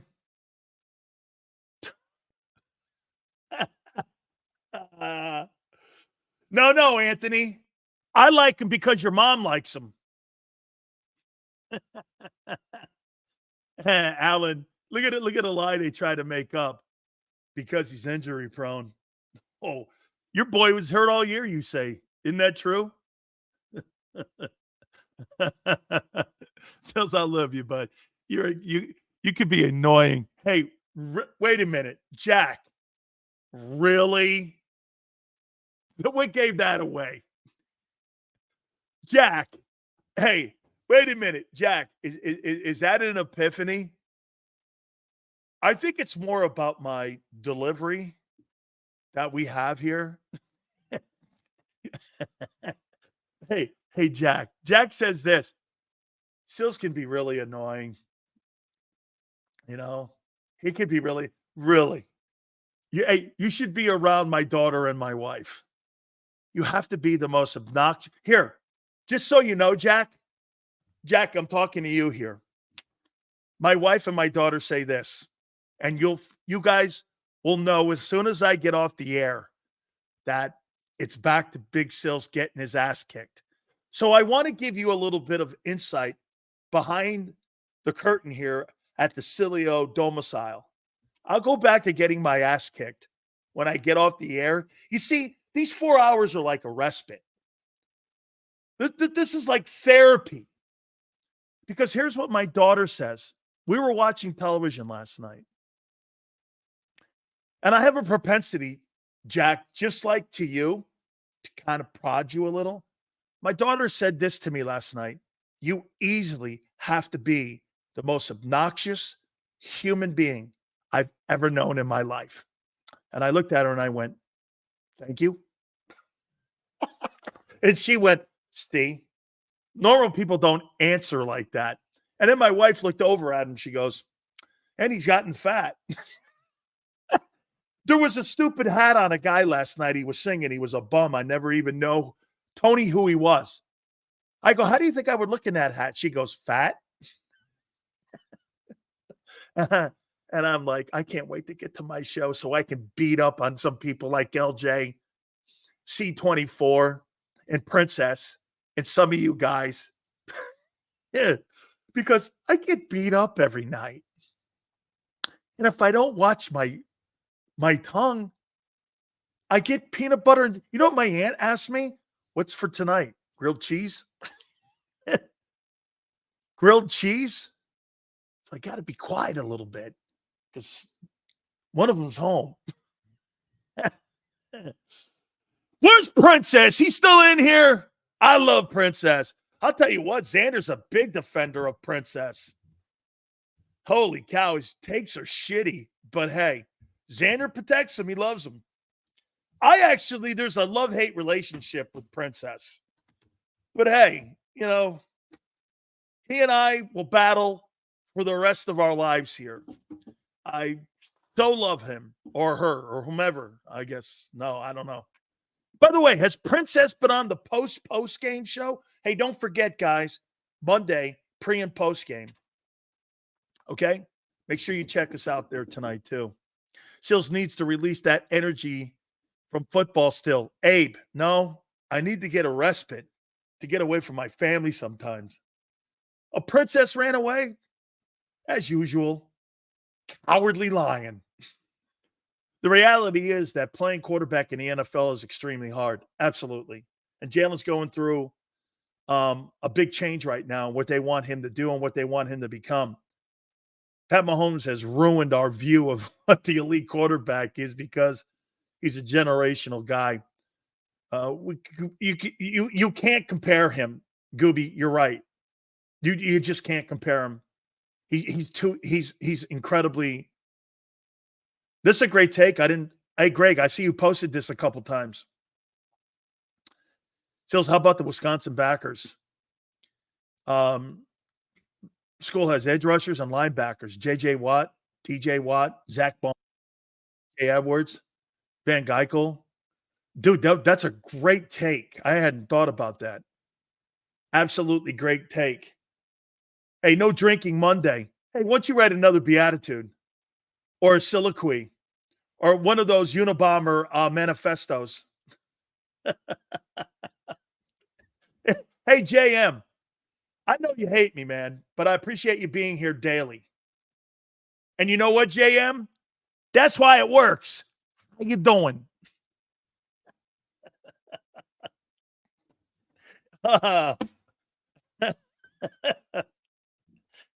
Oh, I think even Xander calls me a professional antagonizer. I don't know. I think I've heard him say that too. Not that I try to be.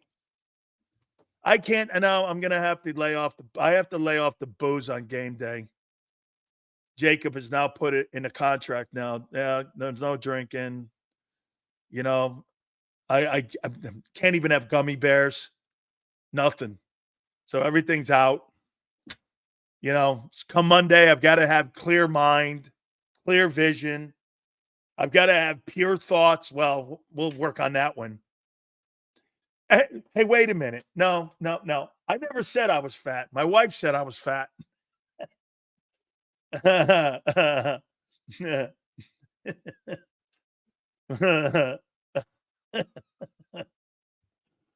Senor, you're starting to get into the Prince room of being like dumb. You know? Come on, man. I thought you were a small bit smarter than him. Got to bust out the double Oakwood Reserve Monday. F work on Tuesday. I'm going to have a hangover and be hoarse. Eduardo, good for you, brother. Okay, I love this. What is your go-to meal for football? We'll reset here in a minute. I love wings, man. Got to be careful with them. I love wings. I don't really like hamburgers. I don't like, you know what? And I don't eat, believe it or not, I'm not a dessert guy. I'll eat a cannoli, but there's very few cannolis out west. They suck. They're all in your neck of the woods. Dude, a cannoli in Philly must be insane great. Spicy wings, senor. I like spicy wings. That's my go-to. Night games, though, because, hey, senor, you know why? Hey, it depends on the day. Like for an Eagle day game, okay, for a 1 o'clock Eastern game, wings. For a nighttime game, might have to be a salad because, you know, man, now that I'm a little older, Fruit Loops kind of throws me for a loop. And, you know, I get a little agita. Then I have to get the brioche out. It's no good. So I had, you know, it's not, you know, yeah. For me, it depends on the time of the day. Like my wife last night made sauce. Okay. And it was a little late. 9:30 is probably the knockoff for me. Or guess what? Agita hits the room. Not good. Sills. Stuck so far up Alan's ass that he mentioned stats to try to fit his narrative. It's not a narrative. How about, hey, wait a minute. Get this here. This dickhead missed the most important stat. He's 49-18. That's not a narrative. That's winning. Hey, I'm banging rocks too. Winning. Don't forget that damn sports show. How about winning? Highest win percentage since 2000. Only Mahomes has won more. Winning. Oh, man. Hey, your boy Hurts. Hey, thank God thank God your boy went to a Super Bowl because he's 2-3 in the postseason too. How you doing? He ain't got no winning record. Nick Foles has a winning record. Yeah. Some dumbass in here goes 1-0 versus Allen. Allen had 500 total yards in that game. Okay? And the team won in spite of Hurts. And I'll say this to you. Yeah. And you're 0-1 versus Zach Wilson. And Tyrod Taylor. You might be 0-2. No, Mike Glennon beat him once too, I think. So wait a minute. The last 3 games against the New York Giants, last 4 games against the New York Giants, I think Mike Glennon won and Tyrod Taylor.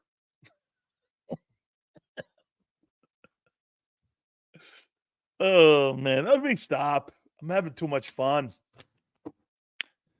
Having too much fun. Let's see here.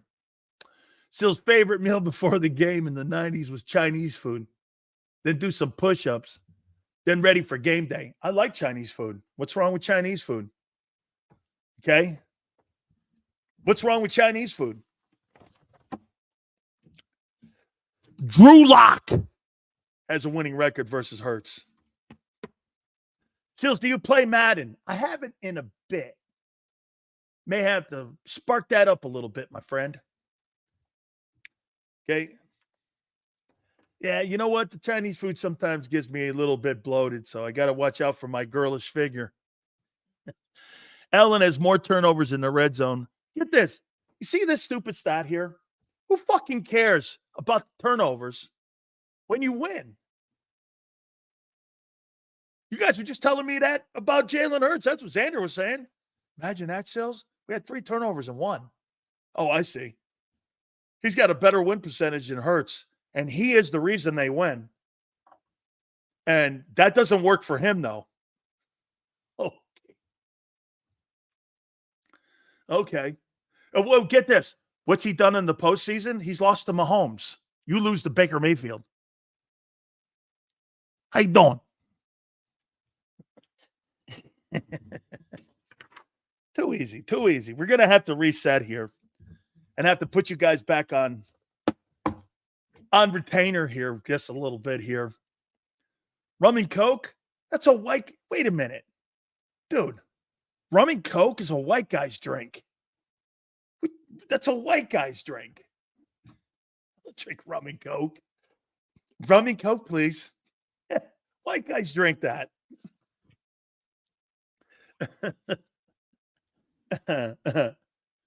Here's a typical internet warrior. Allen's not a racist. He posted something stupid. You're an asshole for saying he's a racist. He's not a racist. He did something stupid as a kid.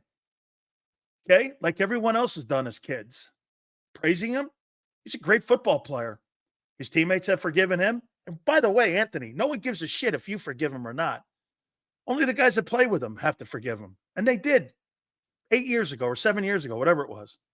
It's a stupid comment. It's an internet assassin comment. And this is why guys like you, Anthony, are people that you look at and you go, low-hanging fruit, that's where you go to. And guess what? It's one thing to talk about turnovers. It's another thing to talk like that. At the end of the day, that's an asshole comment. I completely 1,000%. Okay? I don't give a shit if you're black or white. He made a stupid comment. So, people make stupid comments. Joe Biden gave the eulogy to a Klansman. Bet you give him a pass. I mean,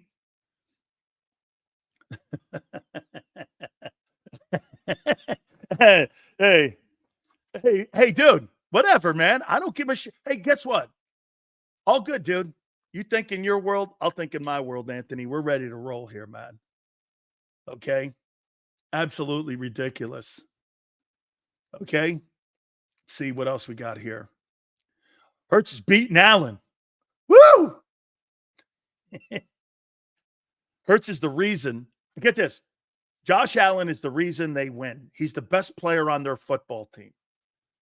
Okay? Jalen's not the best player on his football team. I used to drink Colt 45. Colt 45s are great, actually. Drank them in college all the time. Great. I think you can't be racist because of the color of your skin is the most racist shit I've ever heard. I don't care about that stuff. Okay? Guys, get it on the rails. We're sports. People want to talk race, they can go talk somewhere else. I don't care what color you are. I don't give a fuck what color you are. I don't care what your religion is. I never tell you who to vote for. I don't care. I really don't care. I don't care. It's the lowest form of identifying friendship or people you like than anything you can ever imagine. It's got nothing to do with friendship. It's got nothing to do with people you like talking to. Race, your religion, or your politics. I don't give a shit what you believe in. I care you like sports. That's the only religion I root for. That's it. That's it. You're the one that passes judgment on others. There you go, Jack. You're right. Let's drop it. Jack, you've actually been right on your deal today, bro. With you. I'm in a good mood, man. All good. I like this. Look at this. Hey, Anaya, I used to go, get this. I'm not really a NASCAR fan. Okay. But I went to Daytona 8 years in a row. Okay. 8 years in a row. And I enjoyed it. It was a lot of fun. Okay. I'm not really a stock car fan or anything like that, but it's a ton of fun. People show up, go to Daytona. I got a bunch of great pictures of me over there at Daytona every time. I really enjoyed it. I was agreeing with these sales. Racism is lame. I mean, look, hey man, unfortunately, people go to that shit all the time. Okay. Jess, I've been producing sales for 4 years, bro. I know the deal by now. What's the deal? Wait a minute. What's the deal? What's that mean? Hold on. I think that's a small shot. What is that? What does that mean? I think I know the deal. What do you mean? What is going on here, man? I feel like I'm being teamed up again like ABC News. What's going on here? Miss me some racist talk. Oh man, funny stuff. Sills, have you listened to any Rod Wave before? No. I don't even know who the fuck you're talking about. Let's see here. Who will throw for more yards, Tua or Allen? Good call. Tua. Tua will, but he'll lose. Hey, watch this. Me too, Steve-O. You know what they say about Sicilians. You know. Hey, Steve-O. Me too. White guys don't run 4.8s. That's what Jerome Brown used to say. Okay? Steve-O. Me too. Okay? White guys don't run that fast. That's what Jerome Brown used to say. After I ran my 4.8, Steve-O, Jerome goes, you ain't white. White guys ain't that fast. Hey, white guys aren't that fast, dude. Sills is an immigrant, you mean? No, you're an idiot, Dick Train. I'm an immigrant. Dolphins are favored by 2.5.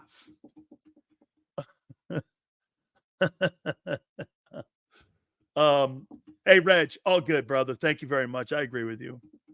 I heard white guys can't jump. I could. Now I can't. Well, because, little, here. Okay. Hey, I swept the top of the hour. I think I got to take a break. Yeah, I think I got to take a break here because I think I owe one. Let's see. Sills, have you ever thought of breaking down some Eagle film on the show? I love hearing your take on the football part. I do it all the time. Like earlier with Jalen Carter's film. Oh, like doing the stuff that Baldy does on breaking down video clips. Yeah, see that stuff that Xander showed. It showed you a little bit of what Jalen Carter was doing, that stuff that Baldy put out there. There were a lot of false steps by him. You see him? Look, follow your keys. When Xander was showing that, you saw that all over the defensive line in that game against Green Bay.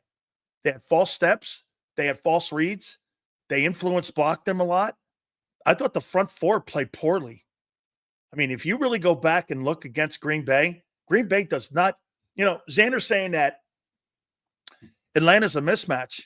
Well, so was Green Bay. And they had influence blocks and misdirection blocks, and it confused them.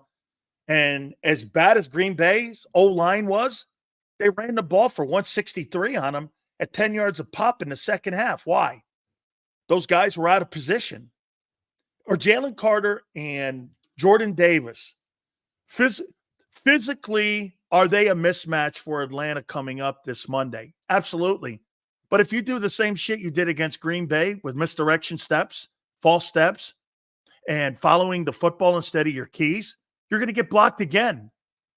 That's got to be cleaned up. That's a Clint Hurt thing. Look, when you got a guy in front of you and you got a defensive guy, here, watch this. I'll just give you just a small understanding of what I'm talking about with keys. You got a guard in front of you and you're lined up on his outside shoulder. He blocks down. What's the first thing you do? You're looking back thinking that tackle is trying to slip you or scoop you because they're trying to get to the second level with the guard up on the backer and they're trying to run a stretch play. Or you keep your outside shoulder on that guard, and what you have to do is fight back into the pressure. If you don't feel that pressure, wipe, slip, they're probably running the ball right at you. Here's another one. Guard goes this way, center goes away. Look back inside. The wham play's coming. Or they're going to run the wham play with the fullback. Everything is in front of you. Carter was all over the place. He was all over the place in that game.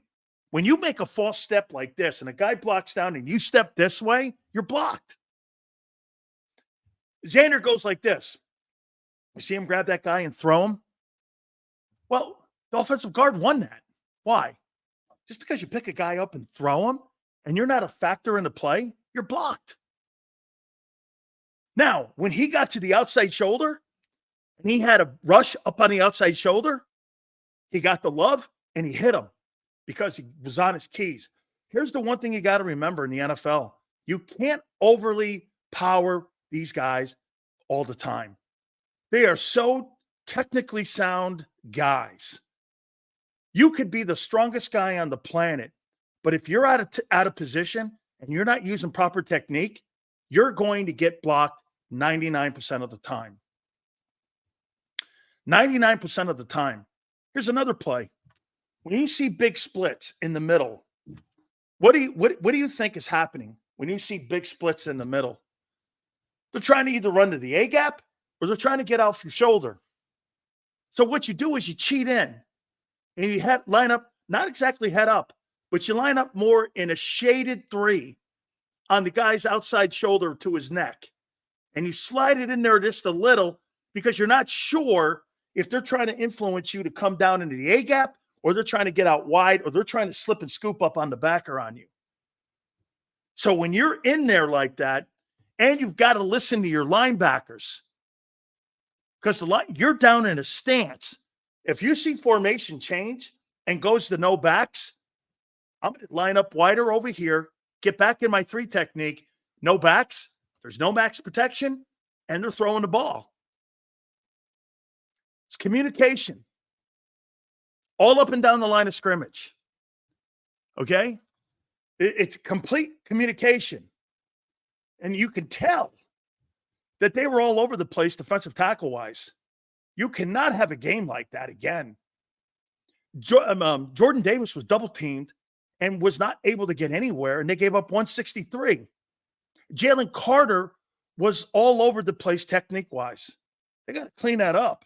And I think that's to do with not playing a lot of exhibition football and quality reps. The guy that saved the day for that Eagle defense was Zach Bond. He was all over the place, creating pressure, filling the gap. He did a great job in there. Here, I'll give you this. Josh Sweat, grade. C+. Jalen Carter, C. Jordan Davis, C-. Bryce Huff, F. Nolan Smith, F. Zach Bond, A+. Nakobe,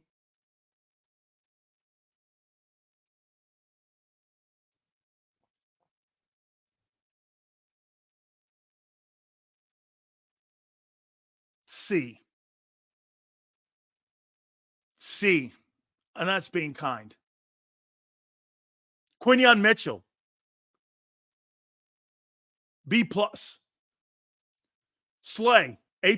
They didn't threaten him. CJ Gardner-Johnson, F. Reed Blankenship, B+. Avante Maddox, F.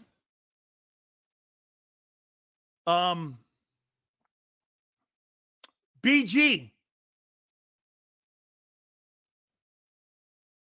B-. For what? Hey, I thought he played well.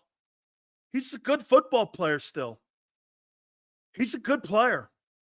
Now, I don't know if he's going to look like that.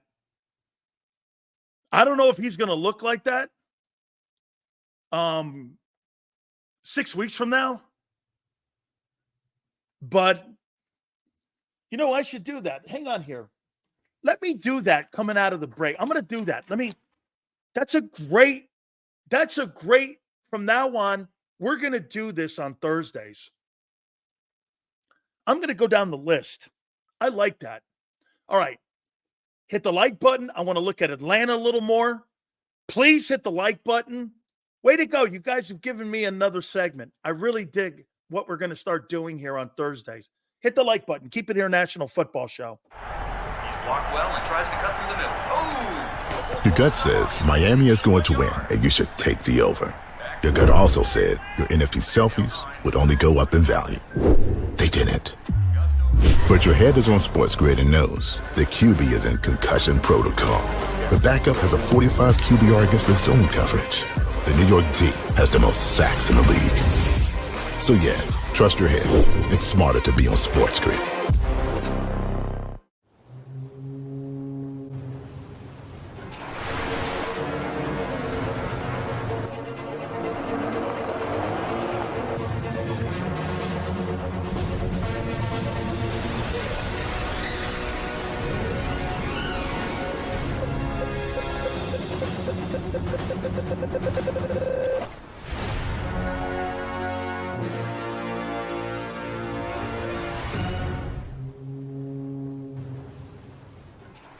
Score and save at Southeastern PA and Delaware with Colony Pools this football season, and let the experts close your pool with a custom Merlin safety cover in green for the birds. And if you join our Winter Watch team, we'll give you another 20% off, and Colony Pools will handle it all. Keep your tiles on your pool, not in your pool. Fly with Colony right now, Birds fans. Visit flywithcolony.com.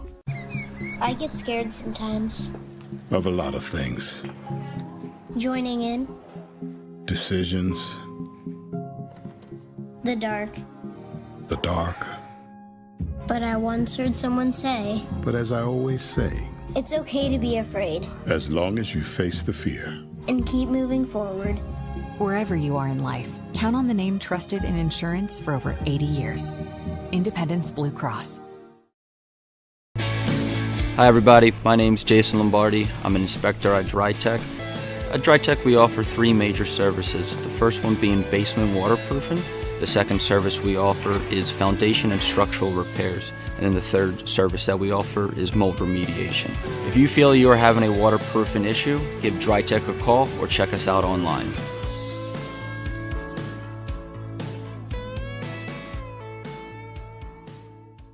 Heading down the shore. Have a ball once more. Here, imaginations run wild and time stands still. Because here, you can find the best of the Jersey Shore, all on one 5-mile island. So leave the old you behind and get lost in the woods. Wild, wild, wildwood. Plan your stay in the Wildwoods today. EAGLES, Eagles.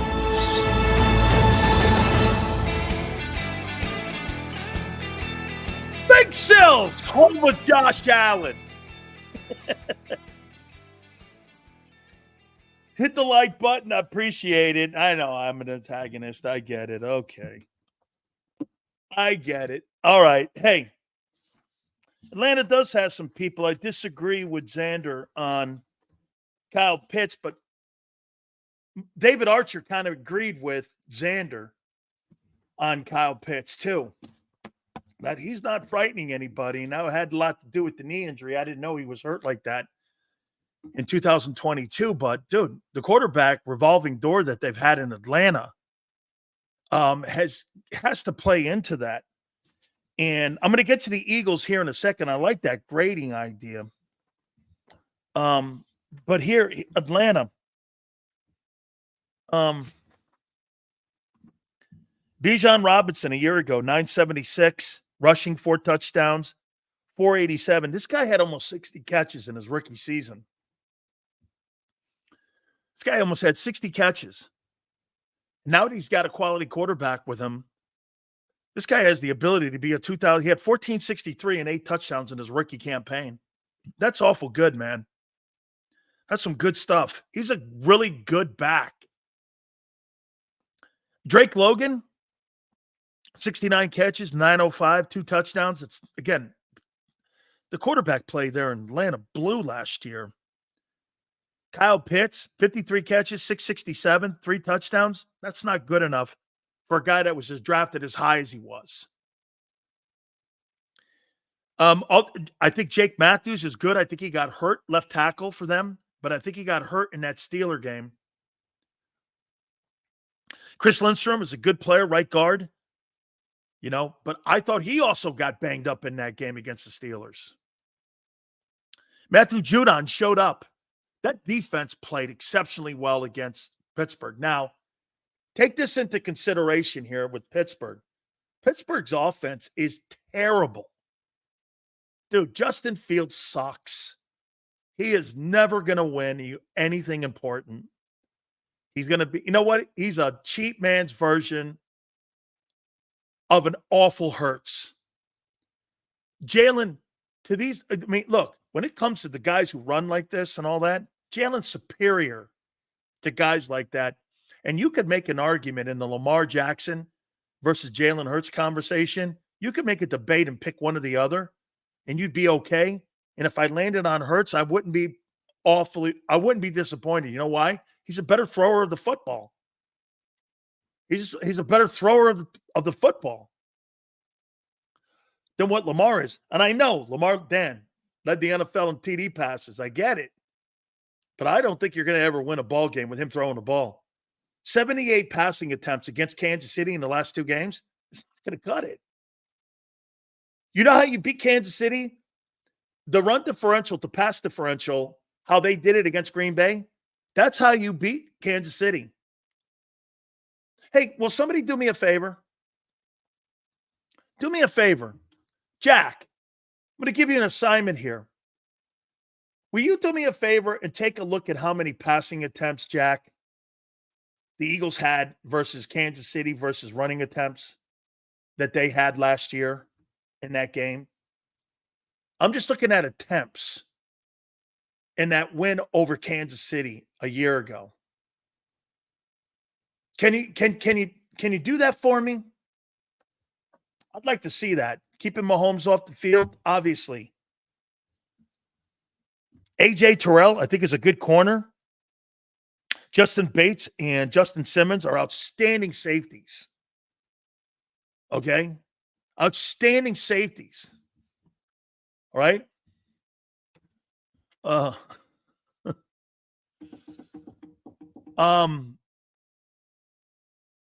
Holy shit. Some Hurts love. Stop the show. You see, you got to remember something, my friend. Big Sills is the truth teller. Unlike other places. Truth, justice, the Big Sills way. Always remember. I'd like to know what that run differential was in that game that the Eagles beat the Chiefs last year. Pass the run. Because you can't throw the ball as much as you do. I don't know what in the world. Here's Senor. Eagles had 22 rush. Look at this. This is right here how you beat Kansas City. There it is. That's how you beat Kansas City. That's exactly how you beat Kansas City. Lamar Jackson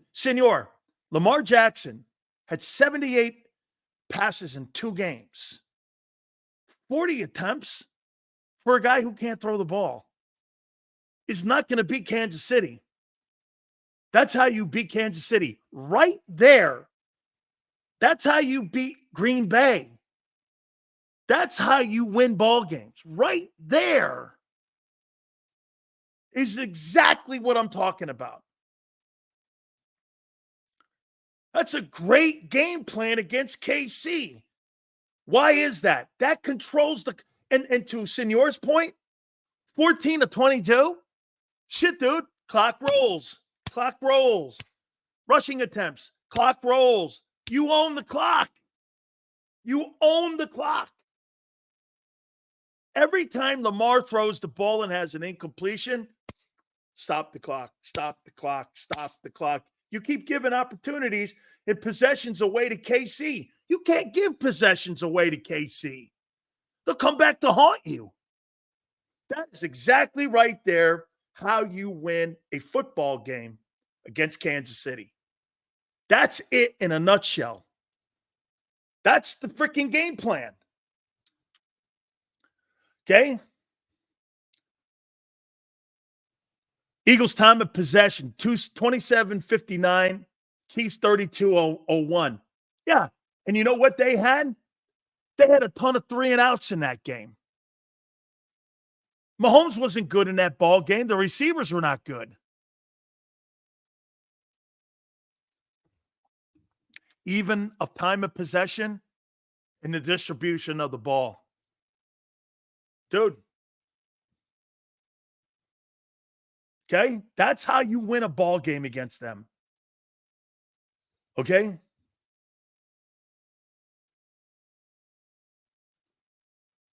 Hey, Chiefs beat the Eagles in every single category except turnovers. They ran the ball, and the Eagles turned the ball over only once. And they kept the clock going. And they limited the touches as much as they could. Somebody do me a favor. Hey, Senor, can you, please? What was the time of possession in that Ravens game? I'd be curious. I don't know. This just popped up here. Get this. The Eagles beat them with only 54 plays. Senor, what was the time of possession in that Ravens game? I'd be curious. What happened with the Ravens? And I know he threw the ball like 39 times. 39 times, I think he threw the ball. Was it even, Yell? I could have swore that in the amount of plays, if I'm not mistaken, I didn't think they had a ton of plays. 41 times Lamar Jackson threw the ball against Kansas City. For a guy who can't throw the ball, what are you doing? You know, Lamar Jackson, I'm not sure has ever thrown over 3,500 yards in a season. Why would you do that? Why are you doing something that he's not good at?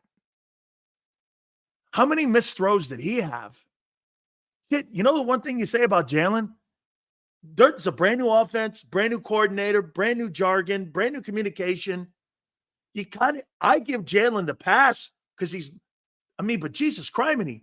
You had the guy you had Todd Monken in there now for a year. You won the MVP, thrown the ball 41 times. What are you, crazy? 36-78 last year is terrible. He threw the ball, the most he's ever had is 3,600, I think.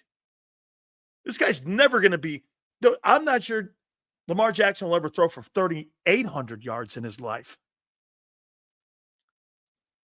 63-41 completion percentage. Not awful, but not great and good enough against Kansas City. Okay? And missed throws. There were guys in the back of the end zone wide open. Okay? Wide open. Wide open. Let's see. Look at this. Look at the playoff game here. 37 minutes to 22 minutes. Look at this. And look at this right here. You ran the ball 29 times and you threw the ball 41 times against the Chiefs. You're losing that. You got Derrick Henry and Lamar Jackson, and you ran the ball a total of 29 times in that game. And you threw the ball 41 times. That's not what he does. That's not what he does. Right. Right. Almost doubled it. Why? Dude, they got an ass backwards thought process on how to beat Kansas City. Eagles have it. Eagles have the formula to beat that guy because they almost did it twice in the Super Bowl, and they did it once last year. They know what they're doing against KC. Now, the game in 21, I thought KC had their way with them. Remember what KC did? Didn't KC run the ball in that game hey, senor, am I right when I say this? That Kansas City in that 21 game, didn't they run the ball for like 230 yards in that game? Kind of blew everybody away. That they ran the ball like 230 yards in that 21 game at the link. I thought, for whatever reason, I think Mahomes had like 150 yards throwing the ball or some shit. It was like 230 rushing yards, 229. Something like that. And he came completely out of his the 21 game. Wasn't it something like that, senor, that the Kansas City game, they ran the ball for like 222 yards at the link, 200 even? They ran the ball for 200 yards. I'm like, Kansas City doesn't run the ball like that. Right? 271 passing and 200, they have 471 in total yards. Wow, what a game. And that was that wasn't an awful defense in 21. I think they were 16th against the run that year, or maybe a little lower. Okay.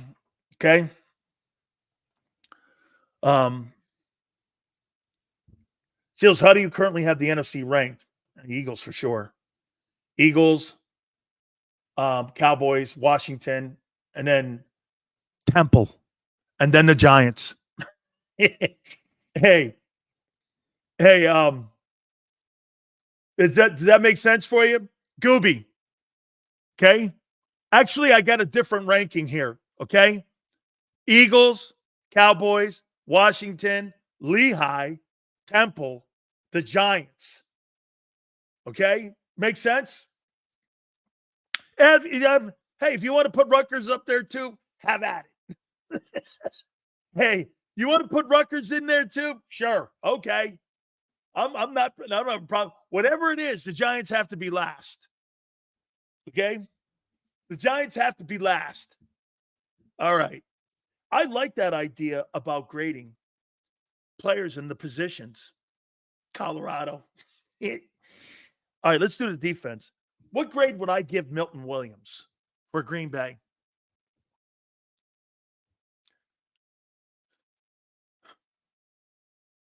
A D. Jordan Davis.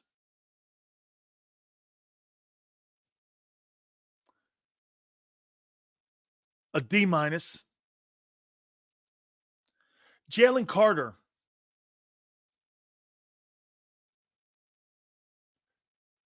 C minus. Bryce Huff. F. Zach Bond. A plus. N'Kobe Dean.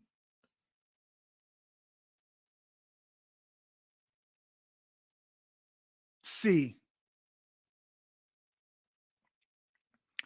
Quinyon Mitchell. B plus. I like the way he played. Reed Blankenship. B plus. Slay. A. Avonte Maddox. F. Brandon Graham. B plus. Offense. Lane Johnson. A plus. He was fucking great. You got to watch it, man. You've got to watch the way he played. He gave up a pressure. Maybe not an A plus, an A. He gave up a pressure. A. Because he did give up, I think he gave up a sack. But he was so good, man. Slid his feet, dominated. He was really good. I mean, I'll give Lane an A. If he felt like an A minus, there were some pressures he did give up. Okay? He was really great, though, man. I mean it. Both their tackles played exceptional. Micaiah Becton kept the guy in front of him. There was no bull rushes on him that drove him back into Jalen's lap. I thought he did a nice job with combo blocks with Cam Jurgens. For his first game playing at right guard, a solid B. That's a pretty damn good effort. It's a credit to Jeff Stoutland. He was really good in that, man. Okay? He was really good. I'm going to give him a B. If you felt like a B plus, I don't think that, but it's a strong B, man. Cam Jurgens, the fumble, lack of communication, that could be fixed. I thought they did a nice job at the blitzes. I think the communication in the O-line was above average. Can I say this to you about Cam Jurgens? Here's the problem you're going to face with Cam Jurgens. You're being compared to Kelsey. That's impossible. You're comparing him to one of the greatest guard or centers in the last 25 years. It's kind of hard. The kid is not going to get a break. I mean, you're just not going to get a break because that's a tough-ass ask for him to go in there and go, hey, do you think he's playing as good as Kelsey? I don't think so. But I thought he was good, man. Okay? This is a good take right here. Must have played some ball, homie. Cam just got to get his feet more under him and be more solid. You're talking about at the point of attack and being more stouter in there. Yeah. That's a fair comment. That's a fair comment. Landon Dickerson, damn, he's so sick and so solid and so good. And when you don't hear a name in an old lineman and you're not concerned about him and you kind of forget about him, that's that entire left side. I said this to you before. You got the makings of Shell and Upshaw over there. Dude, that left side could be intact for the next decade. That's pretty. I mean, you got two young, really great players out there. I mean, he's a good football player. Hey, Xander, fire me this. Was he this good at Alabama? I knew he was good at Alabama. I remember voting him All-American. But was Landon Dickerson this good at Alabama? I'll tell you what. You keep this up. You keep going. Put 15 years in. Let's see where you are at the end of it. He's a good football player. Solid, big, strong, physical, good in pass probe, run blocking. He's a really good player. I mean, like, I'm not just saying, okay? I'm not just saying, I'm talking about like elite. He's an elite player. B plus. Jordan Mailata, another guy. A minus. This is fantastic. He's a great football player. It's a great football player. That entire left, dude, you got that left side. And if you can get Cam going, shit. Hey, by the way, how old is Mekhi Becton? Please don't tell me Mekhi Becton is like 27 years old or 26 years old. Okay. Please tell me he's not. Dude, he's 25, 26. That is so fucked up. 25, 23, 25, 26. You have that entire offensive line for the next 12 years, barring any catastrophic injuries. The only guy you're going to have to replace is the right tackle, which is a big fix. Man. The offensive line in Philadelphia is set. You know, do you know that the New York Giants don't have one guy that's decent? He's really good, but the rest of them are garbage.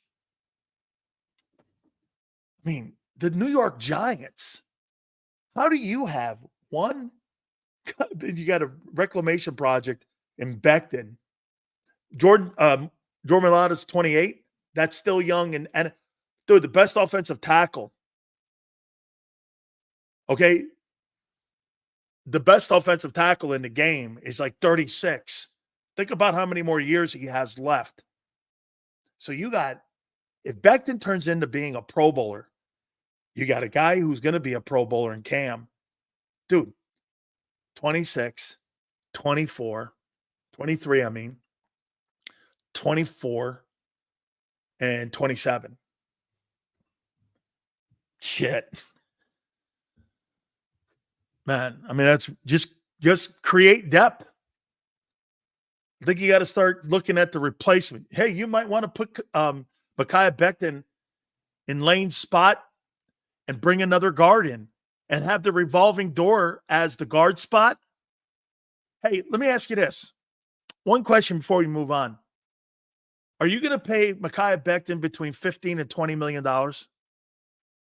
A lot of 27, Dickerson 25, Jurgens 25. Look at this. Look at this here.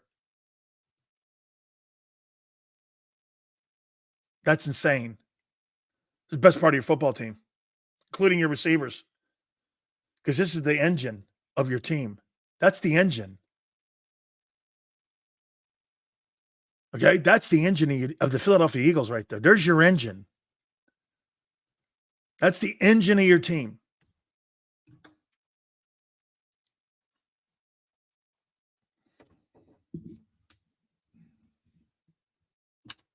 That's pretty impressive. I mean, no, I'll take that back.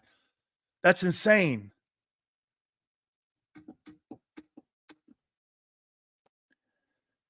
Dallas Goedert.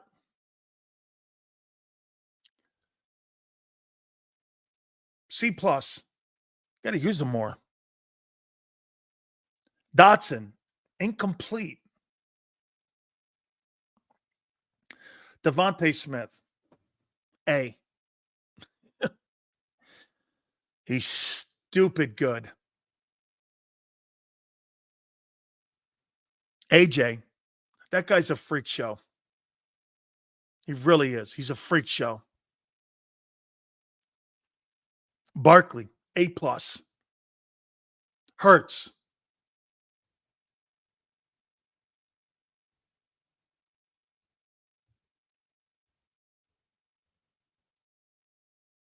Blitz. Tenacity. Win. Mistakes. Motion. Non-motion.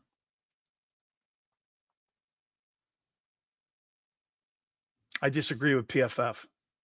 C. Give him a C. Okay? C. I'm okay with that. C.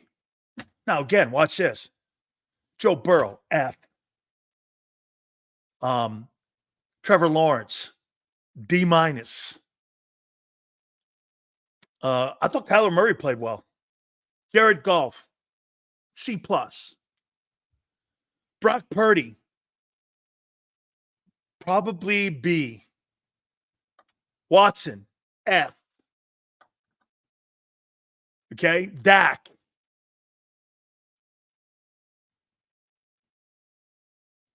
That was a defensive effort by Dallas.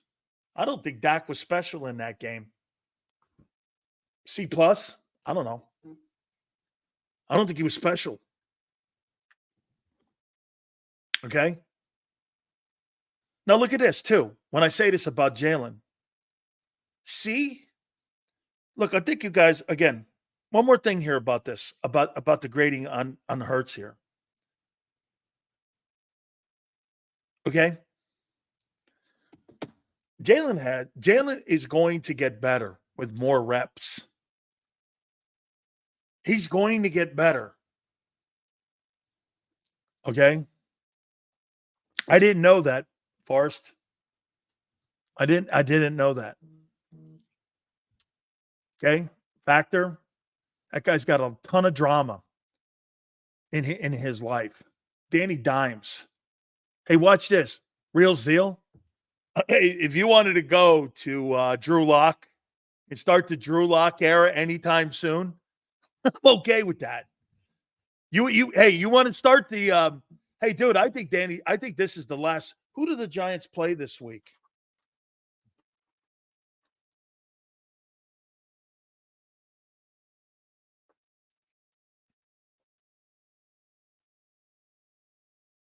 If the Giants don't beat Washington, I think they'll move off of Daniel Jones.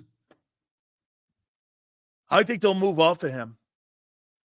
Dude, if I'm going down with the ship, I'm not letting Daniel Jones take me down too if I'm Brian Dable or Joe Schoen. Hey, get this. I'll give you guys a little bit of insight. You know that I'm pretty good friends with the people in New York. Let me say this to you. John Mara is not happy right now. And Saquon Barkley getting 3 touchdowns in the NFC Offensive Player of the Week has put one nail in the coffin of Joe Schoen already. I heard John McMullen saying it this morning. I don't think it survives it. If Barkley ends the season with 2K and the Eagles get to the NFC title game, there's not a chance in hell Brian Dable survives that. All right, guys. You guys have been great. Thank you very much. That's a new segment we're going to do. We'll do that on Thursdays. Tonight, I've got Buffalo winning this game 27-17. Until Miami shows me they could beat a physical team, I don't buy it yet. Got to show me. All right. Lots to talk about. Football Friday coming up, going into a college and football weekend. We so appreciate you guys. Please hit the like button. Xander, Joe, thank you very much. 2 to 6 Eastern tomorrow. We'll see you.